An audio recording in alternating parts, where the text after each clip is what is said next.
சரி 16வது பாடல் வந்து இன்னைக்கு நம்ம பார்க்கணும். சரி இன்னைக்கு எவ்வளோ முடியுதோ அந்த 1:45 மணிக்கு வரைக்கும் 11:45 வரைக்கும் எவ்வளோ முடியுதோ அது வரைக்கும் நம்ம பார்க்கலாங்க. ஓகே, இது எப்படி படிக்கிறது? பேராசை எனும் பிணியில் பிணிப்பட்டு ஓரா வினையேன் உழலத் தகுமோ வீரா முதுசூர் பட வேல் எரியும் சூரா சுரலோக துரந்தரனே அப்படின்னு சொல்றாங்க. இது என்ன அப்படின்னு பார்த்தீங்கன்னா, ஆஹா! ஓகே. சரி. இது வந்து விண்ணப்ப பாடல் தான். விண்ணப்ப பாடல் தான். எனக்கு வந்து பேராசை எனும் பிணியில வந்து பேராசை எனும் அந்த பிணியில கட்டுண்டு இருக்கிற முருகா, அதுலேருந்து நான் வந்து என்னை விடுவி. அதிலேயே நான் உழந்துன்னு இருக்கிறேன். அதனால வந்து எனக்கு அதிலிருந்து மீட்டு காப்பாட்டு அப்படின்றது தான் இந்த பாடல். வீரா இதை எப்படி படிக்கணும்? பேராசை எனும் பிணியில் பிணிப்பட்டு ஓரா வினையேன் உழலத் தகுமோ கேட்கிறார் சுவாமி கிட்ட. வீரா முதுர் சூர் பட வேலெறியும் சூரா சுரலோக துரந்தரனே. அதான் சுவாமி கிட்ட எப்படி கேட்கிறாருன்னா, நீ சூரபத்மனெல்லாம் அழிச்சல்ல, அவனே பெரிய ஆணவக்காரன். அது அதாவது அந்த 108 யுகம் 1008 அண்டம் அத்தனை, அதாவது அவன் அசுரன் தான். ஆனா அசுரன் வந்து எப்படி வலிமையான அசுரன். பல கோடி அதாவது பல யுகம், ஒரு யுகமே நம்மளுக்கு எவ்வளோன்னு தெரியாது. இது கலி யுகம், பல லட்சக்கணக்கான ஆண்டுகள் சேர்ந்தது ஒரு யுகம். ஆனா அவன் 108 யுகமாவே இடர்கண் பட்டு இருந்தான். ஆனா அப்பேற்பட்ட சூரனையும் வதைத்து அவனுக்கும் அருள் புரிஞ்சு வீர செயல்கள்லாம் செஞ்சிருக்கிறியே. இப்போ எனக்கு வந்து நான் பேராசை தான் இருக்குது, அதை பண்ணிட்டு அப்படியே உழண்டுட்டு இருக்கிறேன். இப்போ என்னையும் அதுலேருந்து காப்பாற்று அப்படின்னு சொல்லிட்டு அந்த ஒரு உதாரணம் கொடுக்குறாரு. சரி, இந்த கடைசி 2 இடம் எடுத்துக்கலாம். வீரா வீரா சுவாமி யாரு? சேவகனே, வீரமூர்த்தியே. சுவாமி வந்து வீரர், போர் வீரர் நம்ம முருகப்பெருமான். வீரமூர்த்தியே முது சூர் பட வேல் எரியும். முது சூர், முது அப்படின்னா பழமையான சூரன். பழமையான சூரன் அப்படின்னா இது எதுல அப்படி குறிக்குது அப்படின்னாக்கா, பழமை அப்படின்னு இந்த இடத்துல எதுக்காக அது சொல்றாங்கன்னா, அந்த இதுதான் 108 யுகமாக 1008 அண்டங்களை ஆட்சி செய்ததுனால. ஒரு யுகம் அப்படின்னாலே பல லட்சம் ஆண்டுகள். அப்போ அந்த சூரபத்மன் வந்து 108 யுகங்களாக அந்த ஆட்சி செய்ததுனால, 1008 அண்டங்களையும் ஆட்சி செய்ததுனால முது சூர் பட அந்த முதுமையான சூரபத்மனை அழிக்கும் பொருட்டு வேல் தொடுத்த வேல் எரியும் வேலை ஏவிய சூரா சூரரே அப்படின்னு அர்த்தம். இந்த இடத்துல வந்து ஆமா சூரரே சூராமணியே சுரலோக துரந்தரனே. துரந்தரன்னா காப்பவன் அப்படின்னு அர்த்தம். சுர அப்படின்னா நேற்று பார்த்துருக்கோம். சுர பூபதியே. சுர அப்படின்னா விண்ணுலகம், பூனா பூ உலகம். இந்த இடத்துல சுரலோக, அதாவது அந்த சூரபத்மனை அழித்து அவனுக்கும் அனுக்கிரகம் பண்ணிட்டு அந்த அமராவதி அந்த தேவர் உலகத்தை காத்தவனே. அதுதான் அது கந்தபுராண வரலாறு. அது மாதிரி இங்க சுரலோக துரந்தரனே, சுரலோக தேவர் உலகத்தை விண் உலகத்தை காத்தவனே. வீரா வீரமூர்த்தியே முதுசூர் பட வேல் எரியும் சூரா. முதுசூர் அப்படின்னா அந்த தொன்மையான அப்படின்னா அந்த அவன் ஆட்சி செய்த அந்த கணக்கை வச்சு அந்த வார்த்தை அந்த பண்பு சொல்லியிருக்காங்க. அப்போ முதுசூர் பட அந்த தொன்மையான அந்த சூரபத்மனை அழிக்கும் பொருட்டு வேல் ஏவிய சூரமணியே சுரலோக துரந்தரனி. யாரு? அந்த விண் உலகத்தை காத்தவனே. இப்போ அவர் விண்ணப்பம் வைக்கிறார் நம் பொருட்டு. பேராசை எனும் பிணியில் பிணிப்பட்டு ஓரா வினையேன் உழலத் தகுமோ அப்படின்னு கேட்கிறாரு. அப்போ சாதாரண ஆசை வச்சாலே எப்படி? ஆசையே பிறப்புக்கு வித்து. மற்ற பொருள் மீது வைக்கிறதெல்லாம் ஆசை. நம்ம அதாவது பேராசைனா அப்போன்னா சாதாரண ஆசை. பேராசை என்னும் பிணியில் பிணிப்பட்டு ஓரா வினையேன் உழலத் தகுமோ. அப்போ ஆசையே வந்து பிறப்புக்கு வித்து. சின்ன நம்ம இது சொல்லும் போது ஒரு சின்ன கதை சொன்னேன் நான். இது யாரு? சிவபெருமானோட வந்து குபேரன் வந்து குபேரன் சிவபெருமான் நண்பராக தான் வந்திருந்தார். எப்படி சுந்தரமூர்த்திக்கு வந்து சுந்தரமூர்த்தி நாயனாருக்கு வந்து சிவபெருமான் நண்பரோ அது போல குபேரருக்கும் வந்து நண்பர். சரி வந்து அவர் சும்மா இருக்கலாம்ல, ஊர் சுத்தி பார்க்கறதுக்கு சுவாமியை கூட்டிட்டு போனார். சுவாமியும் வந்து அந்த தோழமுறை முறையில வந்தாரு. எது குபேரன் கூட வந்தார். அந்த காவிரி பூம்பட்டினத்துல வந்துட்ட உடனே அந்த குபேரனுக்கு ஒரு ஆசை. இங்க ஒரு 2 நாள் தங்கிட்டு நல்லா பார்க்கலாமே, இது ரொம்ப ரொம்ப பொழில்கள் நிறைந்து சோலைகள் நிறைந்து நல்லா இருக்குதே காவிரி பூம்பட்டினம் அப்படின்னு சும்மா மனசுல லைட்டா நினைச்சாரு. சாமி சொன்னாரு, ஏன் 2 நாள் உனக்கு, நான் உனக்கு ஒரு பிறப்பே தரேன், நீ இருந்த அமரம் இருந்துட்டு வா அப்படின்னு சொல்லி பட்டினத்தடிகளாக பிறந்தார் அப்படின்றது வரலாறு. அப்போ அந்த ஆசை தான் லைட்டா நினைச்சதுக்கே அந்த ஆசைக்கு ஒரு பிறப்பே சுவாமி கொடுத்துட்டாரு. அப்போ பேராசை அப்படின்னாக்கா, பேராசைனா என்ன ஆகும்? பேராசையே ஒரு பொருள்ல ஆசைப்பட்டுட்டா, பேராசை மூலமாக ஒரு பொருள்ல ஆசைப்பட்டுட்டா, அந்த பொருளை அடையறதுக்கு நம்ம நல்வழிக்கே போக மாட்டோம். அது எப்படி எந்த வழியா இருந்தா, நான் நல்ல வழி தீய வழியா இருந்தாலும் பரவாயில்ல, அந்த பொருள் எனக்கு வேணும் அப்படின்னு தீய வழியில தான் நம்மளுக்கு எடுத்துட்டு போகும். அப்ப அது நம்மளுக்கு என்ன ஆகும்? வினை தான் அதிகமாகும். அதுதான் அடுத்த வரியில சொல்றார். பேராசும் எனும் பிணியில் பிணிப்பட்டு, அதாவது பேராசை என்னும் அந்த பிணியில் கட்டுண்டு ஓரா வினையேன். ஓறுதல் அப்படின்னா ஆராய்தல் அர்த்தம். நான் ஓரானா நான் ஆராய்ச்சி, நான் பேராசையில இருக்கிறேனே, நான் எப்படியா நான் ஓரா வினையேன். ஓரானா ஒரு வினை செய்யறதுக்கு முன்னாடி இதனால் நன்மை அடையும் தீமை அடையும் என்று ஆராய்ச்சி செய்யாமல் இந்த அடியேன் வினையேன் தீமையே செய்து உழல்கின்றேன். இது உழலத்தகுமோ, இது நியாயமோ, அதிலிருந்து எனக்கு மீட்டு காப்பாற்று அப்படின்னு தான் கேட்கிறாரு. இப்போ பேராசை எனும் பிணியில் பிணிப்பட்டு, பேராசை என்னும் பிணியில் கட்டுண்டு பிணிப்பட்டு ஓரா வினையேன். ஓர்தல் அப்படின்னா ஆராய்தல். இங்க ஓரா அப்படின்னா அடியேன் எந்தவித அறிவை கொண்டு, இப்ப பேராசைன்னு வந்தாவும் தெளிந்த அறிவு எங்க வரும்? நம்ம அந்த பேராசை அப்படின்றது ஒரு பொருள்ல தவறா நம்ம ஆசைப்படும் போது அதை தீய வழியில தான் எடுத்துட்டு வரும். அப்போ ஓரா வினையேன், அதுதான் சொல்றாரு. பேராசை முன்னாடி போட்டுட்டு ஓரா வினையேன், நான் ஆராய்ச்சி எனக்கு ஆராய்த்த தன்மையே இல்லை, எது நல்லது எது தீயது அப்படின்ற பகுத்தறிவு இல்லாமல் அந்த ஓரா வினையேன் தீய வினையை செய்து உழல்கின்றேன், அதிலிருந்து என்னை மீட்டு காப்பாற்றுவாயாகன்னு சொல்றார். வீரா முதுசூர் படவேல் எரியும் சூரா சுரலோக துரந்தரனே. வீரமூர்த்தியே, கடைசி 2 லைன். வீரமூர்த்தியே, தொன்மையான அந்த சூரபத்மன் 108 யுகங்களாக 1008 அண்டங்களையும் ஆண்ட அந்த பழமையான பழம் சூரபத்மனை பட எரியும் அவன் அழியும்படி வேல் எரியும் வேலை ஏவிய தொடுத்த சூரமூர்த்தியே, சூராமணியே, சுரலோக துரந்தரனே, அவனை கொன்று அவனுக்கும் அனுக்கிரகம் செய்து சுரலோக துரந்தரனே, தேவர் உலகத்தை காத்தவனே. அவன் ஆணவத்தை அழிச்சல்ல, எனக்கும் இருக்கு பார். ஆணவ குணத்தால் வரும் அந்த குணம் என்ன இருக்கு? ஆணவ மலத்தால் வரும் குணம். பேராசை எனும் பிணியில் பிணிப்பட்டு, பேராசை எனும் பிணியில் பிணிப்பட்டு உழகின்றேன். ஓரா வினையேன், ஆராய்ச்சி பண்ணாமல் நல்வினை தீவினை என்று ஆராய்ச்சி பண்ணாமல் தீவினையை செய்து உழல்கின்றேனை உழல்வேனை காப்பாற்றுவாயாக. இப்படி நான் உழல்வது தகுமோ, இது நீதியோ, என்னை அதிலிருந்து மீட்டு காப்பாற்றுவாயாக அப்படின்றது தான் இந்த பாடல். சரி, இதோட படிச்சு காட்டுறேன். பேராசை எனும் பிணியில் பிணிப்பட்டு ஓரா வினையேன் உழலத்தகுமோ, வீரா முதுசூர் படவேல் எரியும் சூரா சுரலோக துரந்தரனே. அடுத்த பாடல்.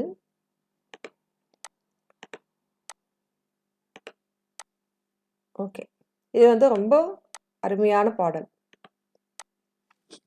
இது என்ன அப்படின்னு பார்த்தீங்கன்னா, நம்மளுக்கு இப்போ நம்ம கல்வி அறிவு, நம்ம இப்படி பேசுகிறோம், நம்ம கல்வி அறிவு படிக்கிறோம், இதெல்லாம் யார் கொடுத்தா? இதெல்லாம் முருகப்பெருமான் தான் கொடுத்தாரு. அதான் சொல்றாங்க. அப்போ அது என்ன பண்ணணும்? நாம இந்த பிறவியில சுவாமி நம்மள சுவாமியை சிந்திக்கிற அளவுக்கு வச்சிருக்காரு. இதற்கு காரணம் நாமளே வா அப்படின்னா கிடையாது. நம்மள இருக்கிற வினை தேய சுவாமி நமக்கு கொடுக்குற அனுக்கிரகம், அவனை நினைக்க சொல்லி, அவனை சிந்திக்க சொல்லி, இதெல்லாம் சுவாமி தான் நமக்கே கொடுக்குறாரு இல்லையா? அதுதான். அதுக்கு கைமாறா என்ன செய்யணும்னா, இந்த உடம்பு பூமியில விட்டு போற வரைக்கும் அந்த வாயானது அவனோட நாமத்தை சொல்லுங்க அப்படின்ட்டு சுவாமி சொல்றாரு. அப்போ உனக்கு இருக்கிற அந்த அறிவு, இப்போ படிக்கிற அந்த கல்வி அறிவு, உனக்கு இருக்கிற அந்த ஆன்மால இருக்கிற இயற்கை அறிவு எல்லாம் யாருக்கு வந்தது? எப்படி வந்தது? சுவாமி கொடுத்தது. அப்போ அந்த நன்றி மறக்கலாமா? நீ பூமியில இருக்கிற வரைக்கும், இந்த உடல் பூமியில உழற வரைக்கும், விட்டு போற வரைக்கும் அந்த அவனோட நாமத்தை உணர்வோடு அவனோட துதியை பாடுங்கள், அவன் புகழை பாடுங்கள் உணர்வோடு அப்படின்னு சொல்றாங்க. சரிங்க சாமி, சரிங்க சாமி, ரொம்ப தேங்க்யூ அம்மா. அப்போ அவன் நாமத்தை சொல்லுங்க அப்படின்னு சொல்றது அந்த பாடல். யாமோதிய கல்வியும் எம் அறிவும் தாமே பெற வேலவர் தந்ததனால் பூ மேல் மயல் போய் அறம் மெய் புணர்வீர் நாமேல் நடவீர் நடைவீர். நாமேலா? நாமேல் தான். நாமேல் நடவீர் நடவீர் இனியே. யாம் ஓதிய கல்வியும், அதாவது நான் ஆசிரியர் பால் கற்ற கல்வியும். இது வந்து ஆமா. யாம் இது வந்து எப்படி எடுத்துக்கலாம்னா அப்படியே இருந்தா படிக்க வேண்டியது. ஆமா. இது வந்து சுவாமி வந்து நம்மளுக்கு அறிவுரை கொடுத்துறாரு. அதாவது முன்னாடியெல்லாம் விண்ணப்பம் பண்ணார். பேராசை எனும் பிணியில் பிணிப்பட்டு உழல் தகுமோ முருகா அதிலிருந்து என்னை காப்பாற்று அப்படின்னு சொல்றாரு. இது வந்து நம்மளுக்கு ஒரு உபதேசம் மாதிரி, எல்லா ஆன்மாவுக்கும் ஒரு உபதேசம் அறிவுரை சொல்ற மாதிரி இருக்கும். எப்படின்னா இப்ப நீ சிந்திக்கிறல்ல, இந்த அறிவு ஞான நூல்களை படிக்கிற அறிவு, எல்லா அறிவும் யார் கொடுத்தது? சுவாமி கொடுத்தது. அதனால அந்த நன்றியை நம்ம மறக்காம இந்த உடம்பு இருக்கிற வரைக்கும், இந்த உடம்பு இருக்கிற வரைக்கும் தான் இந்த கரணங்கள் இருக்கும், பொறி புலன்கள் இருக்கும். அந்த உடம்பு விட்டு போச்சுன்னா சூட்சும வடிவத்துல இருக்கிற ஆன்மா வந்து எல்லா கருவியும் பயன்படுத்த தகுதி இருக்காது இல்லையா? சூக்கும கருவி மட்டும்தான் பயன்படுத்தும், தூள கருவி இழந்து விடும். அப்ப அந்த தூள கருவி இருக்கிற வரைக்கும் மாச்சும் அந்த அந்த தூள கருவிகளை கொண்டு மெய் வாய் கண்மூக்கான் கொண்டு சுவாமி புகழை வந்து பாடுங்க அப்படின்னு சொல்றாரு. அதான் யாமோதிய கல்வியும் எம் அறிவும் தாமே பெற வேலவர் தந்ததனால் பூ மேல் மயல் போய் அறம்மை புணர்வீர் நாமேல் நடவீர் நடவீர் இனியே. யாம் ஓதிய கல்வியும் ஆசிரியர்பால் நான் ஓதிய ஆசிரியர்பால் வந்த ஓதிய கல்வியும், ஒரு ஆசிரியரிடம் நம்ம கத்துக்கணும்ல, அந்த அந்த கல்வியும். அப்போ ஒரு ஞானாசிரியர் இல்லை எந்த ஆசிரியரோ ஞானாசிரியர் பால் ஓதி உணர்ந்த கல்வியும் எம் அறிவும்னா ஒவ்வொரு ஆன்மாவும் ஒரு ஒரு ஆன்மா. இப்போ நாமெல்லாம் ஒரு ஆன்மா, நீங்க ஒரு ஆன்மா, நான் உங்க ஒரு ஆன்மா, நிறைய பல ஆன்மாக்கள் இருக்கு. ஆன்மாக்கள் தொகை எண்ணிலாக்கள் இல்லையா? அப்போ ஒரு ஆன்மாக்கும் இன்னொரு ஆன்மாக்கும் என்ன வேறுபாடு அப்படின்னா அறிவு நிலை தான் வேறுபாடு, பக்குவ நிலை தான் வேறுபாடு. அந்த ஒரு ஆன்மாக்கும் இன்னொரு ஆன்மாக்கும் எல்லா ஆன்மாவும் சித்து பொருள் தான். எல்லா ஆன்மாவும் வந்து ஒரு பொருளை அழுந்தி தான் அறியும். ஒரு பொருளை நம்ம அறியும் போது இன்னொரு பொருளை நம்ம அழுந்த மாட்டோம். ஒன்று ஒன்றா தான் அறிவோம். யாராச்சும் உணர்த்த தான் வந்து நம்ம அறிவோம். எல்லாம் ஒரு சேர அறியுமோனால கிடையாது, ஒன்று ஒன்றா தான் அறிவோம். அப்படி அறிந்ததை ஞாபகம் வச்சுக்குமாவா? இல்லை, 2 நாளைக்கு ஞாபகம் வச்சுட்டு அப்புறம் மறந்துடுவோம். அப்போ நினைப்பும் மறப்பும் உள்ள தன்மை இல்லையா? அப்ப இத்தனை தன்மை இருக்கு. அப்ப ஆன்மாவும் அறிவுடைய பொருள். ஆன்மா எதை சார்கிறதோ அதை தன்வண்ணமாக ஆக்கிக்கும். அப்போ உலக பொருள் ஆசை வந்துச்சுன்னா அந்த பக்கம் சாஞ்சிடும். இல்ல அது வேணாம், அது வெறுத்துட்டு சாமியே கெதி அப்படின்னுச்சுன்னா இந்த பக்கம் சாமி பற்று வரும். அது மாதிரி ஆன்மாவுக்கு வந்து சதசித்து அப்படின்னு ஒரு பொருள். சதசித்து, அதாவது அந்த சடப்பொருளை சார்ந்தாலும் இந்த சடப்பொருள் தன்மை எடுத்துக்கும், சித்து பொருள் சார்ந்தாலும் அந்த சித்து பொருள் தன்மை எடுத்துக்கும், அறிவுள்ளைய பொருள். அது மாதிரி எதுக்கு நான் சொல்ல வரேன்னா, ஒரு ஆன்மாவுக்கும் இன்னொரு ஆன்மாவுக்கும் என்ன வேறுபாடு அப்படின்னா அறிவு நிலை, பக்குவ நிலை தான் வேறுபாடு. அந்த பக்குவம் எப்படி வருதுதான், அது வந்து இயற்கையாகவே ஒரு ஒரு ஆன்மாவுக்கு இயற்கையாகவே ஒரு பக்குவம் இருக்கும். ப்ளஸ் அந்த ஒரு ஒரு ஆன்மாவும் அது செஞ்ச அந்த பாவ புண்ணிய கணக்காக செஞ்ச வினையின் அடிப்படையில் அந்த ஆன்மாவுக்கு வரும் அனுபவம் இருக்கும்ல, அந்த பக்குவம் ஒரு ஒரு ஆன்மாவுக்கும் வேறுபாடு இருக்கும். அதான் சொல்றாரு, யாம் ஓதிய கல்வியும், நான் ஆசிரியர்பால் ஓதி உணர்ந்த கல்வியும் எம் அறிவும், ஆன்மாக்கு இயற்கையாக இருக்கும் அந்த அறிவும் தாமே பெற, அதாவது அந்த அந்த ஆன்மாக்கள் பெற, அந்த கல்வியும் கல்வியறியும் அந்த இயற்கையாக இருக்கும் அந்த ஆன்மாவோட அறிவும் அனுபவத்தினால் வந்த அறிவும் தாமே பெற, நாம பெறறதுக்கு யாரு தந்தா? வேலவர் தந்ததனால், சுவாமி முருகப்பெருமான் தந்தாரு அப்படின்னு சொல்றாங்க. சரி. தாமே பெற, அதாவது சரி. இப்படி கூட எடுத்துக்கலாம். யாம் ஓதிய கல்வியும் எம் அறிவும் பெற்றுக்கொள்ள, யாம் ஓதிய கல்வியும், நான் நல்லாசிரியர்பால் ஓதி உணர்ந்த கல்வியும் எம் அறிவும், ஆன்மாக்கு இருக்கிற இயற்கையாகவும் இருக்கிற அறிவும் பெற்றுக்கொள்ள தாமே வேலவர் தந்ததனால், அதாவது சுவாமி முருகப்பெருமான் தானாகவே நமக்கு தந்ததனால் அதுக்கப்புறம் என்ன பண்ணணும்? அதுக்கு நன்றி கடனா என்ன இருக்கணும் அப்படின்னு பார்த்தா அடுத்த லைன் வராரு. பூமேல் பூமியில் மேல் உள்ளவரை, பூமேலில் உள்ளவரை மயல் போய் மயக்கங்கள் நீக்கப்பெற்று, மயல்னா மயக்கம், மயக்கங்கள் நீக்கப்பெற்று அறம் மெய் புணர்வீர், அறத்துடனும் உண்மையுடனும் சேர்ந்து. அந்த நம் வாழ்க்கை எப்படி இருக்கணும்? உண்மை நெறியில் ஒழுக்க முறையில் நல்வழியில் நடந்து சேர்ந்து ஒழுகி நாமேல் நடவீர். அப்ப நாக்குல நடக்கணுமா அப்படின்னா அப்படி இல்லை. நாவை கொண்டு அவன் துதியை பாடுவீர் இனியே அப்படின்னு பாரு. இனியே அப்படின்னா இனியாவது, இது வரைக்கும் நம்ம விட்டுட்டா பரவாயில்ல, இனியாவது கொஞ்ச நாள் இருக்குதுல்ல, இனியாவது இந்த உடம்பலால் உள்ள அந்த கருவி கர்ணங்கள் வைத்து நாக்கை கொண்டு அவன் துதியை ஓயாது பாடுங்கள், அவன் நாமத்தை ஓயாது சொல்லுங்கள் அப்படின்னு சொல்றாரு. இதுதான் நம்ம சுவாமிக்கு கொடுக்குற நன்றி அப்படின்னு சொல்றாரு. ஒரு நிமிஷம். சரி. ஓகே. தாமே அப்படின்னு இங்க வருது இல்ல, அதுக்கு என்னன்னா சாமி அவராகவே நமக்கு கொடுத்ததுனால. இதுக்கு நான் ஒரு சின்ன கதை அடிக்கடிக்கும் சொல்லுவேன். இருங்க, இதை நான் சொல்லிட்டு சொல்றேன். யாமோதிய கல்வியும் நாம் நல்லாசிரியர்பால் ஓதி உணர்ந்த கல்வியும் எம் அறிவும் ஆன்மாக்கு இயற்கையாக இருக்கும் அந்த அந்த பக்குவத்தன் அறிவும் பெற்றுக்கொள்ளுமாறு வேலவர் தாமே தந்ததனால், முருகப்பெருமான் அவராகவே தந்ததனால் நம்ம என்ன செய்யணும்னா, பூமேல் இந்த பூமியில் உள்ளவரை மயல் போய் மயக்கங்கள் நீக்கப் பெற்று அறம் மெய் புணர்வீர், அறத்துடனும் உண்மையுடனும் புணர்வி சேர்ந்து அந்த அந்த மாதிரி வாழ்க்கையை ஒழுகி நல்ல அறத்தோடு செம்மை நெறியில் ஒழுகி சேர்ந்து நாவை கொண்டு நடவீர். இந்த முருகனுடைய பாக்கலே, முருகனுடைய நாமத்தை, முருகனுடைய புகழை இனியாவது சொல்லுங்க, இனிமேலாவது சொல்லுங்க அப்படின்றதான் இந்த பாடல். யாமோதிய கல்வியும் எம் அறிவும் தாமே பெற வேலவர் தந்தனால் அப்படின்னு பாடல். ஆனா இது எப்படி படிக்கணும்னா, யாமோதிய கல்வியும் எம் அறிவும் பெற தாமே வேலவர் தந்ததனால், இல்லைன்னா வேலவர் தாமே தந்ததனால். சுவாமி அவராகவே தந்தார், அதனால வேலவர் தாமே தந்ததனால் பூமேல் மையல் போய். இப்படி படிக்கிற தெரியுதுங்களா? மோதிய கல்வியும் எம் அறிவும் பெற நாம பெற்றுக்கொள்ளுமாறு வேலவர் முருகப்பெருமான் தாமே தந்ததனால், அவராகவே தந்ததனால் பூமேல் மையல் போய் பூமியில் உள்ளவரை அந்த மயக்கங்கள் நீக்கப்பட்டு அறம் மெய் புணர்வு, அறத்துடனும் மெய் உடனும் புணர்வீர். புணர்வீர்னா சேருங்கள்னா நம் வாழ்க்கை எவ்வாறு ஒழுக வேண்டும், நடத்த வேண்டும், அறத்தோடு உண்மை செயலோடு நன்னெறியில் ஒழுகி அதுல நடந்து நாமே நடவீர்.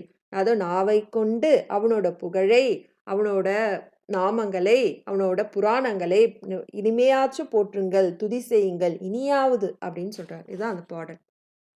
அதாவது தாமே பெற வந்ததுனால இது ஏன் சுவாமி நம்மளுக்கு கொடுக்குறாரு அந்த அப்படின்னா, நம்ம ஒரு சின்ன கதை அடிக்கடிக்கு சொல்லுவேன். இது வாரியார் சுவாமி புக்கிலே இருந்ததுனால அந்த உதாரணமே எடுத்துக்கிறேன். ஒரு அப்பா இருக்காங்க, ஒரு சின்ன குழந்தை இருக்கு. அந்த அப்பா வந்து தாம்பூலம் போட்டுக்குவாரு. அந்த தாம்பூலத்துல என்ன இருக்கும்? வெத்தலை, பாக்கு, சுண்ணாம்பு. அப்புறம் வெத்தலை, பாக்கு, சுண்ணாம்பு, புயல இதெல்லாம் இருக்கும் வச்சுக்கோங்களேன். அப்போ இது தாம்பூலம் போட்டு அவருக்கு கை இருக்கு. அவரே எல்லாத்தையும் போட்டு அவரே வாயில வச்சு அவரே மென்று சாப்பிட்றதுக்கு நல்லாவே தெரியும். ஆனா அந்த அப்பா என்ன பண்ணுவாரு? பக்கத்துல குழந்தை இருக்குன்னு சொல்லிட்டு அவருக்கு தெரியாத மாதிரியும் அந்த குழந்தை கையில மடிக்க வச்சு அந்த குழந்தை வந்து வாயில ஊட்டி விட்டா அந்த அப்பாவுக்கு எவ்வளவு சந்தோஷமா இருக்கும். குழந்தை வந்து நம்மளுக்கு இப்போ தாம்பூலம் வைக்குதுன்னு சந்தோஷம், அந்த குழந்தை அழகா மடிச்சு செய்யுது பார் அப்படின்னு ஒரு பாராட்டு செய்வாரு. அப்போ அந்த அப்பா வந்து எப்படி காட்டிக்குவாரு? இப்போ அந்த குழந்தை செய்யறத வந்து அந்த சந்தோஷப்படுவார். அந்த குழந்தை அவருக்கு ஒரு சந்தோஷம். குழந்தை வாயால வைக்கிறது அந்த தாம்பூலத்தை குழந்தை அந்த பிஞ்சு கையால வாங்கி அவர் வாயில போடுறதுக்கு அவருக்கு அது போல முருகப்பெருமான் வந்து அவன் தமிழ் கடவுள், அவன் தமிழ் ஞான பண்டிதன். அகத்திய முனிவர் ஃபர்ஸ்ட் அகத்தியம் என்ற இலக்கண நூல் அகத்தியம், அதுக்கப்புறம் தான் வந்து சில இதெல்லாம் வந்தது இல்லையா? மித்த இலக்கண நூல்கள்லாம் வந்தது, தொல்காப்பியம் அது மாதிரிலாம் வந்தது இல்லையா, நன்னூல். ஆனா அந்த அகத்தியருக்கு இலக்கணம் சொல்லி கொடுத்தவரே வந்து யாரு? நம் முருகப்பெருமான் தமிழ் முனி, தமிழ் கடவுள். அவனுக்கு அறியாத வார்த்தையே இல்லை. கச்சியப்ப சிவாசாரியார் வந்து கந்த புராணத்துல முதல்ல செய்யுள் எடுக்கும் போது அந்த செய்யுள் யாருமே வந்து அந்த திகட சக்கரா அப்படி சொல்லிட்டு அந்த அந்த ஃபர்ஸ்ட் அந்த செய்யுள் எழுதும்போது அது யாருக்குமே வந்து புரியல. அது வந்து அந்த இலக்கணத்தை ஒட்டியே இல்ல அப்படின்னு சொல்லும்போது தான் முருகப்பெருமான் ஒரு தமிழ் அந்த அ ஒரு ஒரு அ அந் அந்தணராகவோ, ஒரு புலவனாக வந்து இந்த மாரி இந்த இலக்கணத்துல அந்த இலக்கண குறிப்பு வந்து சொன்னாரு. வீர சோழியமா என்னன்னு தெரியல. அந்த இலக்கண குறிப்பு வந்து சொன்னாரு. இத்தன பக்கத்துல இங்க இருக்கு அப்படின்னு சொல்லிட்டு. நான் என்ன அப்ப சொல்ல வரேன்னா, அவனுக்கு தெரியாத தமிழ் கிடையாது. தமிழ் இலக்கணம் கிடையாது. ஆனா, நாம்பயும் பொருட்டு அந்த தமிழ் கொஞ்சோடு நமக்கு குடுத்து, நாம அந்த கொளறி மழலை மொழியில பேசுற அந்த தமிழை கேட்டு அவன் ஆனந்தப்படுறான். அப்போ அந்த தமிழை இந்த தமிழை குடுத்து, தமிழ் நூல்களை சிந்தித்து, இந்த மாரி கந்தர் அனுபூதியான வந்து தமிழ் பாக்களை கொண்ட அருணகிரிநாத சுவாமிகள் இயற்றிய இந்த மாரி நூல்களை நம்ம தமிழால் செய்த இந்த பாக்களை நம்ம சிந்திக்கும்போது, அப்போ முருகன் எவ்வளோ சந்தோஷப்படுவான். அப்போ அவனோட இந்த தமிழ் ஞானம் குடுத்தது யாரு? அவன் தான் குடுத்தான். அப்போ இந்த தமிழை நம்ம படிக்கும்போது தவறாக ஃபர்ஸ்ட்டு 2 தடவ படிச்சாலும் பரவால்ல. அவன் மன்னிச்சு ஏத்துக்குவான்.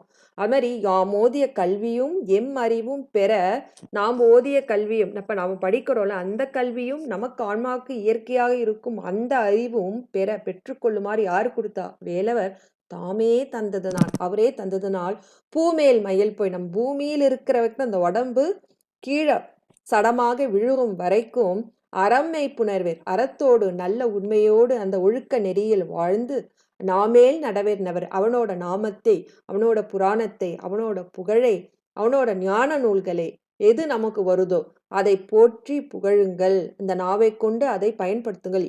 இனியாவது அப்படின்னு சொல்லிட்டு நம்மளுக்கு உபதேசம் பண்றார். சரி, அடுத்த பாடல். ஓகே. இது வந்து சுவாமி இது வந்து எந்த விண்ணப்பம் பாடலும் கிடையாது. இது வந்து துதிப்பாடல். சுவாமிய வந்து ஃபுல்லா வந்து துதிக்கிறாரு. அருணகிரிநாத சுவாமி வந்து புகழ போற்றி செய்கிறாரு. சரி, எப்படி பார்ப்போம். உதியா மரியா உணரா மரபா விதி மால் அரியா விமலன் புதல்வா. இது நமக்கு தெரியும்.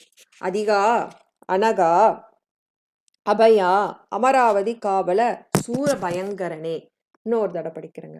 உதியா மரியா உணரா மரபா விதி மால் அரியா விமலன் புதல்வா அதிகா அனகா அபயா அமராபதி காவல சொல்லக்கூடாது. அமராபதி காவல சூர பயங்கரனே.